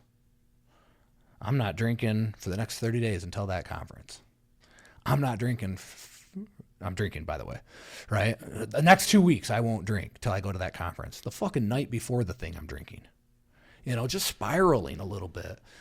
And so the next day we go to the conference, and I approached Ed, and I said, hey, I want to talk to you about my drinking, and I relate, with your story about your dad. And this is like right before he's getting ready to go on stage and speak. Now, there's only like 40 or 50 of us in this room because it's a high ticket item. And I'd never met Ed before. This is the first event that I went to. And he said, well, I think we talked about this earlier, why has it gotten so bad? I said, I got money and I got time. And that's when he shared, of somebody that he knew was struggling. He said, well, have you ever thought about checking yourself in? And I said, yeah, I have a place pulled up right now on my phone. And I didn't pull it out and show him, because again, he's getting ready to go on stage. And he asked me a couple more questions, and we talk, and he goes on, starts speaking during the thing. And during his speech, he starts talking about neurochemistry and tricking your brain. And he's thinking about it in a business sense. I'm relating it all to alcohol. And what I realized I was doing was I was self-sabotaging in my thought process. I was still working out. I was 6:30 in the gym. Like, I was still doing all of these things. I just working out after having 6 margaritas. Mm-hmm. I mean, you would think that would get you to quit on its own. But I would be in the gym working out, thinking about not drinking that day, which inevitably was driving me to drinking that day. So he talked about this idea of tricking or changing your neurochemistry. And everybody should do this. I mean, it will work. It's how I got sober. It's essentially, you take 3 things, whatever they are, the greatest things that have ever happened in your life. Mine was, I envisioned this, right? Jen and I getting married. And I take it back to getting engaged, toasting our glasses, getting married. By the way, there was non-alcoholic in the glass because I was sober at the time. Getting married, having our children, and then Chocolate Ride when he won the big race at New Orleans. I always have that vivid picture because a news company was there and took pictures, and there's a photo of my wife, and she's screaming and the kids are yelling. Just a very impactful photo, a lot of emotion in that photo. And you tie those 3 things right into the next 3 things that you want to happen that have not happened yet, but you see them as if they have happened. So when I said to you earlier, I already know where we're going as a company. I already see it. It's already happened. It's just a matter of time now. That became the same way that I saw 1 year of being sober. I was already sober for 1 year. The time just hadn't passed yet. And so, like, you're that definite, you're that sure about it as if it's already happened, even though it could be 1 year, 3 years, 5 years down the road.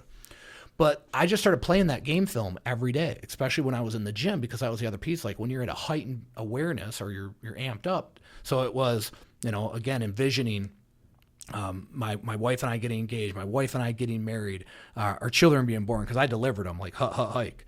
And then Chocolate Ride winning that race. And then the very next thing was day 1 of sobriety.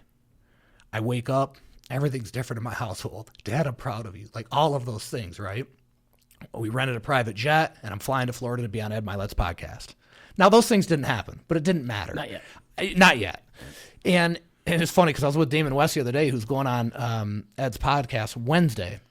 And, I'm not going to freaking beg to be on somebody's show. You know what I mean? It's just, but I said, tell him I said hi, tell him I'm doing well, all that good stuff. But so now I do that with so many other things inside of my business, inside of my life, for my children. I got my Delia, who's got her solo tonight, I got her doing that for her dance because she's got to do these crazy ass turns. And she's like, I'm struggling with the turn. I'm like, you got to just see yourself doing it, But here's the other piece that happened. And this is how God will work. So Ed says that to me. He goes on stage and he shares that whole psychology of the neuroscience. And so I asked the question in front of everybody.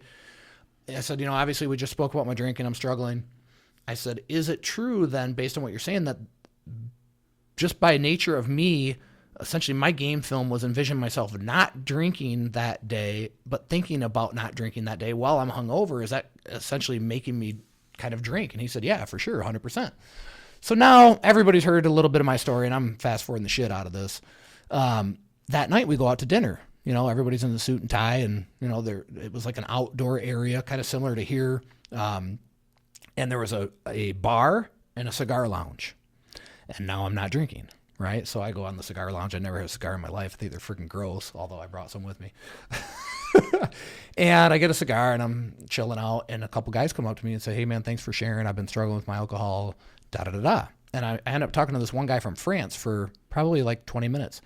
And everyone's in a suit and tie, and all of a sudden there's a guy standing right next to me, and he's in a sweatsuit.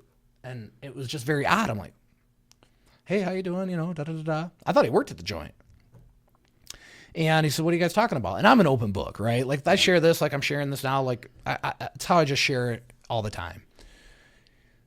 He says, and I share with him what we're talking about, and he goes, oh, well, have you ever thought about checking yourself in? And I go, yeah, actually I have. And I was telling him about how I was talking to Ed. And by the way, I've skipped this. He goes, I'm your speaker for tomorrow. Now I remember the speaker. It was the guy that owns Tommy John's, the underwear I'm wearing, right? And he goes, well, have you ever thought about checking yourself in? I said, I have actually. And now I have time. I'm not talking to Ed. I'm not all nervous and shit. And so he goes, well, my buddy actually runs one in Tennessee. And it's, I've heard great things about it. I pull it up, and I still, of course, now have it in here. And I show it to him. He goes, yeah, that's the one he works at. So I beeline, and I go find Ed, and he's up getting a plate, right? And I'm like, Ed, I just met, I forget his name, Tommy John, we'll call him. Sorry, homie, if you're watching. He goes, yeah, I know. He's my buddy. He's our speaker tomorrow. I go, I know, but... And then I explained to him what happened, and he fucking backhanded me so hard on my chest, like hard. And he goes, if that's not a sign from God, you're never going to get one. And so just this culmination of things that happen, and the next morning I wake up, and I'm like, I'm going to quit drinking. I'm done. I don't need to go to fucking rehab. You know what I mean? Like, I'm just done. And I called my wife, and I told her, and I could hear in her voice, even though she didn't say it, I could hear in her voice, I've heard this before. You know what I mean? And fuck, the rest is history. Yeah, lost a bunch of money gambling and stayed sober. Yeah. It's crazy, dude. It's like my wife, you guys that are watching this can't see this or listen to this, but she's behind the camera there. But, and it's been, again, 4 years since I've quit drinking, over 4 years now. But every time a can opens in the house, it's like she has PTSD from that sound, because she remembers, me just cracking like 15, 16 every day, every night. Right? And what would you say has been, just because, again, like we're talking about in the real estate business, like, hey, you got to be prepared for what you're signing up for. Like, what's been the hardest part? But then at the same time, let's start there with the hardest part. Because I know there's so many, like, dude, it's funny not funny, I think it's awesome. I get almost as many, if not more, reach outs about sobriety, and because I'm open it with on the podcast as well. More so than I really even do real estate stuff. It's a real estate podcast, right? So I know it's something that so many are, because like you said, dude, it's so socially, like when you're not drinking, people are like, are you okay? Yeah. Is everything wrong with you? Is it okay for me to drink in front of you? Right? Like, you're good, dude. It's just, I just choose not to, right? It's, so let's just maybe start. What has been the most challenging part this time? Of not drinking? Oh, not drinking. Nothing. No challenges. And that's what's so crazy. And I, by the way, if you're struggling, I'm not saying that to be, insensitive. I'm so clear. Like, and this is what I say, like, it's almost like I don't even feel like I'm sober. I just don't drink, and I'm never drinking again. And before, I used to fight to not drink. Now I don't even think about it. But again, I'm using that mind trick, right? Where I'm seeing so far down the road, and drinking is not even part of anything that I'm doing. I think that for other people, because that's hard to get there. right? Obviously, I have proof of that. I have evidence that time after time after time when I quit drinking before, I was never here. And so if you're not there, I think it's like a big piece to this. I believe this is, when I talk about being authentic and knowing who you are and accepting who you are, and in that also this forgiveness piece, right? Like for my mom, for my dad, like when my relationship with Jesus, which I did not have when I got sober the first time, is a big piece of this, because it's allowed me to accept who I am, because I don't need to be anything to anybody, because I'm already everything to him, and that frees me. The other piece though is the forgiveness. And I think that a lot of people still carry so much bitterness while they're sober that it's like bitterness turns to hatred. And I think what that does is it eats away at ourself more than it does anybody else. And so how can you love yourself if you're hating other people? I don't think you can, And so finding forgiveness for my mom, finding forgiveness for my dad, but ultimately finding forgiveness for myself, for whatever that looks like, right, is a huge thing. And also you gotta accept the fact that you're gonna lose some friends. Yeah. And you gotta be okay with that. And it's not that there's anything wrong with them. It's that if you're going to go on this mission and you're going to make a change, everything's got to change right along with it. Because like you say, like I went out to dinner last night, right? I'd get off the airport. I'm like, this is literally what I said. Hey Siri, what's the most expensive steakhouse near me? Right? And I was at Elliott's. It was great, by the way. I went and sat at the bar. Didn't mean shit to me, because I don't even think about it. But in that moment, I thought, most people when they're sober, and me included back when I got sober the first 3 times, I would not have wanted to sit at this bar because of temptation. I don't have any temptation anymore. Yeah. So I man, don't quit trying to quit. Yeah. That's the other piece. And I've helped a few people get sober. And I think that's the other thing that's really awesome. I spoke at a, I forget what it was. It's called Involved Dad in Flint. And I was the only white dude there, right? And a guy comes up to me afterwards, a great big, probably 6'5", great big dude. And he goes, I'm struggling with my drinking. You know how you said you were 35 and broke? He goes, I'm 35 and I'm broke. That sucker's 5 months sober right now. Mm-hmm. I've stayed in touch with him all along, put him in the mastermind for free initially. Now he pays his way. But those are the blessings that come out of it. And setting the example, my wife, not that my wife had a drinking issue, right? She hasn't drank now in, I'm 15 months. She's probably 13. Yeah. What an example for our kids. Huge, Yeah. Yeah, I've heard, just because I've had, just like a lot of other people, but I've had, whether it be alcohol, whether it be food when I got morbid obese, whether it be, I was massively addicted to Adderall for a long time. Yeah.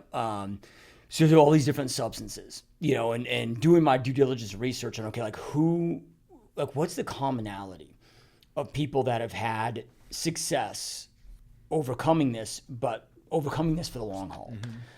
And then I found this to really apply to business as well. And I just want to get your 2 cents on this, right? Of, because most people's problem, they don't think it's I truly believe that everybody has an addiction.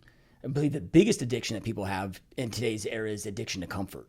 Oh, right? But they're like, okay, if you look at the commonality between all the research studies of people that have had, name it, heroin, alcohol, name the whatever, that were able to quit but then maintain that sobriety for a long period of time, was they all had a very clear purpose for why they must quit. Yeah. And that's, I think that my mistake was, hey, I wanted to quit because my wife was, I didn't really want to quit. You're right. Yeah, right. Then it got to a point where I was like, okay, I knew I needed to quit. I knew why I needed to quit. Yeah. So for me, it was Halloween night, got wasted. My 11-year-old daughter at the time, she'd been 12 at the time, right? She had to help me. I couldn't walk. I was so drunk. She had to help me up the stairs. Then our bedroom door was locked, just like one of those little thumb locks, right? Because we had party, right? Everybody wanted to keep it locked. So I couldn't even, I'm trying to get my thumb in. My 12-year-old daughter has to unlock that. My 12-year-old daughter has to help me to bed. Okay, now she's at an age where she's going to remember that forever. Yeah. So I'm like, dude, and I'm like, I cannot have this. I can't, this is going to fuck up It's not just fucking up me. Right. I'm okay with fucking me up. Right. You know, but now I'm going to create a lineage of like, you know, I got to break this fucking chain. Yeah. You know, but anyway, with that, having that clear, extremely clear purpose of why we must do this thing. Again, whether it be a business venture or like I was talking about addiction. Yeah. You know, I mean, have you found that to be true? Well, yeah. I mean, I think that's the difference between being sober forever and being sober for a little while, you know, is knowing what that thing is. And the same way for you, you know, here, and it's like, I want to give you this as grace, right? Like the impact that moment had on her pales in comparison to the impact of her seeing you change who you are and overcome that. I mean, that's huge. And I think that's something that we feel like we need to hide these things from our kids. And usually we do that because we're embarrassed of them, right? But for her, what's her name? Michaela. Yeah. For Michaela to see that and to have had that experience now in her past, that shapes her future so incredibly in a positive way to see you overcome that. And I'm very open with, I don't even think I'm answering your question because it just made me emotional, but I'm very overly sharing with my kids, and my wife sometimes like, they don't understand that. I go, they will, right? They may not get it, but they're going to get it. And I share that because like, I think about alcohol now so differently. And I see people now when they're drinking so differently. And I try not to be judgmental. You know what I mean? No. But at the end of the day, there's nobody that drinks a lot and their attitude improves. Right. You know what I mean? Yeah. Like, that just doesn't. They all get, at some point, by the way, I'm part of that. They all hit a tipping point where they get stupid. They act like a fool. They say dumb shit. They treat people poorly. Like, something negative is always coming out of that at the end of it all. But I guess to answer your question, yeah, I think that's true. And I think that's the same thing with our business. Why am I so passionate about our business? Because the juice that I get out of the business isn't the revenue that it makes. It's the lives that it changes. And well, how many lives, like when does that end? Never. Right. And that's the piece of like, when's enough? Never. Because I remember when Jake was a college dropout making $30,000 a year waiting tables. I remember when Danny, who played D1 college football, got in trouble at school, didn't go on to go pro, came back home, had no front teeth and no education and you know, essentially nowhere to go, now making a couple $100,000 a year, watching his life change. Like, and I can name all of these people that came in and where they were and what they were doing and who they have become now, and watching those people become people, right, with good hearts and goodwill towards others. Like, there can never be enough of that. Now, by the way, that slows the growth of our business because that's a lot of hands-on and a lot of work to do, you know, but I wouldn't change it any other way. And now what we're really seeing, I think since I got sober, like, I've obviously, like, the level at which we operate, you know, it's a high level, and then you put in sobriety, and I'm sure you remember this, like, fucking let's go now, you know. But I'm actually seeing leadership being built inside of our team so that these people can go out and continue to carry that message forward. And so what does that all come from? The vision and the mission. Develop people, change lives. Yeah. When's enough? Never. Well, when you talked about too of, hey, does that slow the growth of our business as far as unit count, volume count? But at no point since I've known you have you ever been like, oh, my mission is to be netting $3 million a month as a company? You're always about growth, impact, changing lives, right? I mean, I was broke my whole life. I grew up in a fucking single wide trailer, so it doesn't mean it. You know what I mean? And by the way, I won't even say the shit I saw in that trailer. I always think about this. In fact, I thought about this last night, right? Because everyone's like, you should write a book. And a lot of this goes back to my childhood and the abuse and, you know, all of that stuff. And Sheplack, man, a lot of Sheplack today, he said this to me. He's like, you're worried about a few when you could impact hundreds of thousands. But still, man, that's hard, right? So the thing I want to say right now, I'm like, well, what if my dad hears that? What if my uncle hears that? You know what I mean? I don't know what I was going to say. Where were we going? We were talking... What led to that was me talking about, okay, they're in our relationship. Oh, the money and chasing. Yeah, it wasn't the money. It was like your mission's always, since I've known you, has always been changing lives, impact. Yeah. I mean, I've always been broke. When I met Jen, I was broke. You know, money. I mean, this is what I think about money. I want to think about money the way I think about air. right? Like I don't want to have to think about it because that creates security. And beyond that, like what does it matter, right? Like I was teasing you this morning. I said, don't pay, bro, I knew you didn't have a Lamborghini, right? And not because I knew, I just assumed you probably don't. But I'm like, don't put me up in the Lamborghini because no matter how much money I had in the world, I would still never have a Lamborghini. And I'm not saying you shouldn't have one. It's just not who I am. It doesn't mean anything to me. So the money, as crazy as it is, and this could sound hypocritical, right? I mean, we don't have a concern over money, but it's not who we are. You know what I mean? Like we have a friggin' great home, and I look at that home because I'm able to give them that home instead of the single wide trailer that I grew up in. You know, but the home doesn't define who we are. The home doesn't mean that we've arrived. The home means nothing. It's a place you fucking sleep. Yeah. You know, and I didn't sleep very good last night in that hotel. All right, dude. So I know that we said we were going to talk about health and fitness, but I think we can kind of bookmark that for our next podcast. But what I want to go to, because I think we're going like close to like 2 hours, hour and a half, 2 hours, or some time. I could sit here. I always feel like every podcast I go on, I'm like, we haven't talked about the good shit yet. Yeah. Today we're talking about some good stuff. Yeah, dude. So, but I want to ask this question, man. And I ask this a lot, and I probably have asked this to you on our previous podcast, but at each different phase, like, okay, from when I first interviewed in 2018 till today, lots changed personally, business. So, if John today, and you got in the business, 2012? Give or take, yeah. Okay, so no, I got earlier. When shit hit the fan is when I first started getting in. 2012 was when I started kind of building the team. Okay. So insert whatever date, 2008, 2007, whatever that date is that you got licensed. So if John today, knowing everything you know now, business, life, everything, if you could sit on a park bench with your younger self when you were first starting this journey and just give yourself, 2-3 pieces of advice that you feel would have greatly impacted the success trajectory that you're on, what would those pieces of advice look like? I mean, I always start with I would never change a thing, right? But that wouldn't help that person. Because I do think like the journey shapes us. For sure. And so many people want to fast track the journey, but the journey is everything. Fuck, don't ignore the journey. Don't try to skip the journey. Don't try to fast track. The journey is everything. Get sober. I mean, that would be the very first thing, like get sober. Because it's just not worth it. Everything is so much better. And again, I don't want to be preachy about it. And I'm not an alcohol zealot. But golly, when I started looking around at all of the highest performers that I know in business, they're all freaking sober. All of them. Or drink very, very little, So get sober. But if somebody's not struggling with that, I would say know who you are.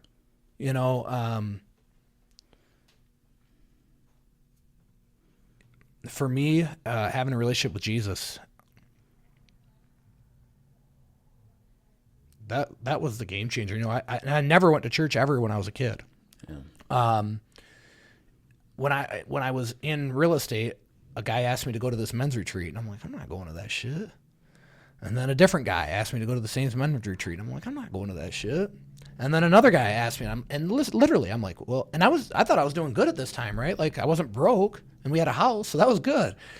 And I remember this third guy asked me, and I'm like, well, shit, these are like all three business. This would be good for business. That was where my mindset was when I went into it. I went in that sucker. I cried for 2 days straight. I mean, fucking bawled. And that's where I met the Holy Spirit. That's where I found forgiveness for my mom, for my dad, for myself. And I came out of there a different person. And so, it's very hard it's like trying to tell somebody they should quit drinking. Well, they're not going to quit drinking until they're ready to quit drinking, no matter what you tell them. And if somebody doesn't have a relationship with Jesus, and I'm the same, if you would have told me you need a relationship with Jesus, what the hell does that mean? But man, what a game changer that is. And by the way, I'm not perfect in it. I need to do better all the time. But I would definitely say explore that because the goodness that comes out of that is, as you can tell, it makes me very emotional. It's everything. Yeah. It's everything. And then, so get sober, but maybe you're not struggling with drinking. Build a relationship with Jesus. Have a greater purpose in yourself, I think is another big one. And then I think too, like personally, wherever you plateau personally is where your business is going to plateau. And so growing those two things congruently, getting healthy, we were going to talk about that, getting healthy, staying in shape, building discipline, I think is the other piece. And you talk about comfort. Our society right now is built on comfort. Our society is built on right now. But the truth is you have to build discipline and you have to be able to sustain these things for a long ass time. I mean, I was thinking about this today, and this is so bad. Early yesterday, I was on the plane. I'm watching all these people come on the plane. I'm like, he's 50, he's 50, he's 50, he's 50. And so much of the people in our society are not taking care of themselves. I mean, kids I went to high school with are dying from heart attacks. I'm like, how the fuck can that happen, right? So taking care of yourself, building that platform, building that discipline, and at the end of the day, know who you are, and know who, and don't change who you are for anybody. Continue to pursue the highest, best version of yourself, but don't change who you are at your core and the things that you believe in, and don't take no for an answer. One occasion you take no for an answer, but when it comes to business, man, like, just know that there's always a way to get something done, and be relentless in that pursuit. Hey, Joshua Smith here with another quick sponsorship plug. Hey, I'm not sure if you heard the recent news, but I recently made the decision to partner with eXp for my real estate business so I can take my real estate business nationally and globally. And if you're interested in learning about what a partnership together could look like and how we can grow and expand and crush it together at hitting our real estate goals, if you'd like to schedule a 100% confidential, 100% zero pressure Zoom call with me to again discover what this partnership could look like, how you get 100% free access to all of my coaching, training, mentorship, support, and how we can go out there and crush it together, go to www.gsdmode.com/partner. And again, this is just a discovery call where we can learn and go through and unpack what a possible partnership could look like together at eXp. And I hope to talk to you soon. Dude, such powerful stuff, man. I know I said that we were going to bookmark the health and fitness stuff into our next podcast. But shit, do we want in person? This is the first time it's been for 6 years since we've seen each other in person. Yeah. And you talked about it, getting healthy and the words that you give to yourself, advice you give to yourself. So what have you done? Because like John today is a totally different John than I met back in 2018. Like what's your health journey been like? Like what are you doing today? And what kind of impact, again, is that making on your overall, like every aspect of life? Yeah, and I do want to share one other thing. Like when you say, what would I say to my other self? I would say it's going to be okay. Yeah. You know what I mean? Like, it's going to be okay, but you got to take some ownership now and let's fucking go, right? So my health journey now, getting sober, obviously, you start to look at everything a little bit differently, right? And you're trying to fill a time gap. But leading up to getting sober, like I did 75 hard a couple of times. And inside of that, I realized like, wow, because I was 215 when I quit drinking. I'm like, I got down to 190. I try to stay right around 195, right? And I never was, I never felt really big, but you don't realize what 20 pounds is, And so I work out every day, Monday through Friday. I do CrossFit. Just because I enjoy it. I don't have to think. I can just go in there and be told what to do, and I enjoy that. I going back to 75 hard. So when doing 75 hard, I was, obviously not drinking during 75 hard, but was drinking before, and I realized how quickly and how much weight I lost, and some of the habits that I carried from that because I would do CrossFit in the morning, then I would do an outside walk, and I was doing it in the middle of winter in Michigan. Like I remember walking across the lake, and now I look at that, I'm like, that probably wasn't really smart, right? Wearing a weighted vest, blah, blah, blah, blah. Yeah, put weight on yourself while you walk across ice. But that evening walk I found was huge, and that was something that I was carrying over for a long time, and I haven't been doing that lately. But my point in saying that is something as simple as that makes a big difference. Like after you have dinner, think about what most people do after they have dinner. Or go sit on a chair or go lay on the couch, right? So having that walk after dinner was always huge. And I did that all last summer. In the winter, I haven't been doing it. But working out, as I said, 5 days a week, watching my calorie intake, and here's the other thing. When you quit drinking, I fucking want to gobble up some sweets. I mean, like after I eat, I want sweets because alcohol is all sugar, So that's been a challenge for me. And I never had a donut in my life. And then all of a sudden I started eating these fucking Dunkin' Donuts, the strawberry donuts, the best damn thing in the world. So I would actually reward myself like, okay, cool. On Sunday, I'm going to have a donut, And then last week, I think I had 3. But it just shows you too that if you maintain and stay steady in your workout, you can cheat a little bit. But during the week, I eat Icon meals that's almost all I eat. Shout out to Todd Abrams. Icon meals are awesome. We got a 30% discount for the members of the Winner Circle, which is great for them. So I try not to surpass 2,000 calories a day. I fast. And I've always done that, but now it's very specific, right? Like, meaning I never ate breakfast before, but now I actually fast. I don't eat for 16 hours. I try to be done every eating. day? Yeah, every day. I try to be done eating by 8. Now, like when I travel last night, I ate after 8, so I just extended the fast, right? Which is why you see me drinking coffee and water, because I'm freaking getting hungry.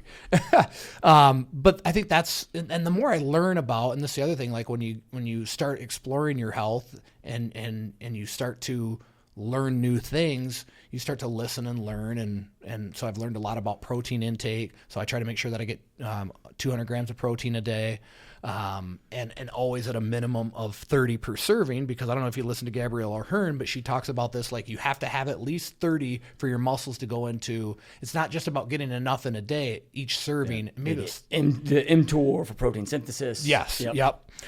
So, you just start learning these little hacks, almost these little tweaks. And I see the other people around me too, like people on our team that are like Abdul lost like 40 pounds. He did 75 hard. He cut his drinking out. He started fasting. So you see how it works for other people as well. Like these things work. I think just in general, our society, we overeat. Yeah, for sure. I mean, so it's comfort food, right? And, they bring you a plate and freaking 5 dinners are on that sucker, but you eat it all because you've been taught to clean your plate. Well, and then with the highly processed foods, dude. Oh man. And look, I'm not one that buys into the process are so bad for it. I'm not closed-minded to that either. I just am not convinced that it's as bad as some, seed oil, whatever. Yeah. That still can be debated. I'm not, an expert in that space. But the problem that I find with it, I meal prep all my own meals. And people are like, oh, dude, I eat this, I'm still hungry. I'm like, okay, try to eat 2,500 calories a day through chicken breasts, rice, and broccoli. Right. You will be so fucking full. Yes. Right? Versus, if I go eat a 600 calorie meal of something that's processed, I'm still starving. Yeah. But if I eat 600 calorie, 6 ounces of grilled chicken, 150 grams of jasmine, white rice, I'm full as shit for hours after I eat that. Well, if I notice, because I'll eat icons, and on Tuesday night we have a family dinner. My oldest son and his fiance come over, and so I cook, right? We always do fillets. But if I eat, so that's Tuesday. So let's say Wednesday, Thursday, Friday, I eat nothing but icon. And then Saturday I go off of that. I mean, instantly I feel like crap. Yeah. Because, and I don't know if it's processed food. I don't know what it is, but instantly I feel like crap. Now, most people don't realize that because they're eating that every single day.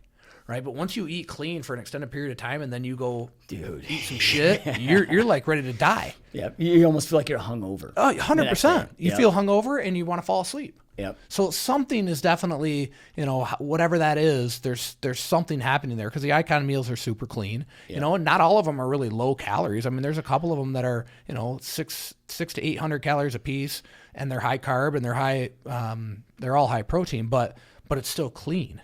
And then you switch, this is no shit. 2 weeks ago, my wife made a pot roast, right? And I always feel bad when she cooks because nobody eats because the kids are running everywhere. So I eat this pot roast. I fucking died. I went to the gym in the morning. I'm like, I can't work out. I just walked on the treadmill for 45 minutes. And then normally, again, the gym's in our office. I shower, go upstairs. I didn't shower and I went home and I slept all day. I was sick, literally sick from this pot roast. Not because it was bad, but it was just, I don't know. I mean, crock pot, grease, whatever the hell. Yeah. It killed me. I was out of commission for a day. Yep. Yeah, I'll use food as a tool where it's, because for me, I've trained my mind where it's just, dude, food is fuel. Yeah. I don't eat it for pleasure. I don't snack. I don't. Yes. But that's a key. What you just said is a key, because people are like, oh, what do you do with your protein? I'm like, I put it in a water bottle and drink it. I'm not trying to make it into some fucking special, some special concoction. I just need to get that protein in me. Yeah. Yeah. My wife always be like, oh, dude, you don't even season your stuff. She won't even eat my chicken. I'm like, it's just chicken, dude. It's just chicken. It's just chicken. It's just, but then I'll use it as a tool. Okay, let's just say I'm not sleeping good, but I know I need sleep. then I'll intentionally just eat Really? a bunch of carbs, bunch of shit, because dude, it freaking makes me pass out for 12 hours. I can't stay in bed that long. Usually I go to bed at a time, and usually like 6 hours. I can't stay in bed physically, so yeah, I'll use food sometimes in that way to kind of put me into a coma. I started taking magnesium lately, and that's helps my sleep. Yep. Nothing helped last night though. I just couldn't freaking sleep. I was up all night. But a supplementation, like when you start looking at proteins and start looking at creatine. I think creatine is a tremendous supplement. I don't know if you take that or not, but and then again, learning more about creatine, like you need 5 milligrams, but if you want to get into the effects that it has on your brain, then you need 12 to 15. And and creatine is so inexpensive too. Like, holy shit. Go to Costco, get huge ass jugs for nothing. So, there's just all these different things that you start exploring and learning about and understanding or adding or excluding, but for me, like just not eating past 8 and then not eating till noon the next day is huge. That alone, I think, could impact so many different people. Yep. Hell yeah. All right, man. Well, this has been an awesome, amazing third time podcast, brother. Yeah. Really appreciate you, my friend. Appreciate you. Much love to you, dude. God bless you, man. Those watching and listening, as always, we truly appreciate you guys. Keep crushing, keep kicking ass, and we'll see you next time. Peace. Peace and hair grease. Hey, Joshua Smith here, and I truly hope that you got a lot of value out of this GSD Mode podcast. As always, information without implementation is the start of delusion. Information is not power. Information only becomes power when you take the information that you learn, implement it, take massive action on it. That gives you the power to go out there and create that life that you know you want and deserve. So make sure that you take those nuggets that you learned here today, implement those, and take massive action on those things. And just a quick reminder, I highly encourage you to check out gsdmode.com for more additional free resources, more additional free training. And look, I really encourage you to schedule a call with me where we can talk about and discuss what a potential partnership could look like. I encourage you to be open-minded. That does not hurt to just check out what this opportunity looks like. Everything I do is zero pressure. I'm just going to walk you through what we're doing, what we have to offer, all the amazing coaching support that you have full access to for free, and how we can help you take your business to the next level. If you think it's a fit for you, great. If not, that's okay too. We can still be friends. I promise you, not going to hard sell you, not going to push you, none of that BS. You don't have to worry about any of that. This is just an opportunity where we might be able to go out there and do something big together. I'm a big believer that we can do more together than we can apart. So I encourage you to go to gsdmode.com/partner, where you and I can jump on a 30-minute Zoom call together. Again, zero pressure, but we can jump on a 30-minute Zoom call together and just walk you through what this opportunity can look like, what a partnership could look like, answer any questions that you have, give you all the information that you need to make your best informed decision. So if you want to further discuss and explore what a partnership could look like with me at EXP, go to www.gsdmode.com/partner. Thank you again for watching and listening and all your support. Keep crushing it, keep kicking ass, and I will see you next time. Peace.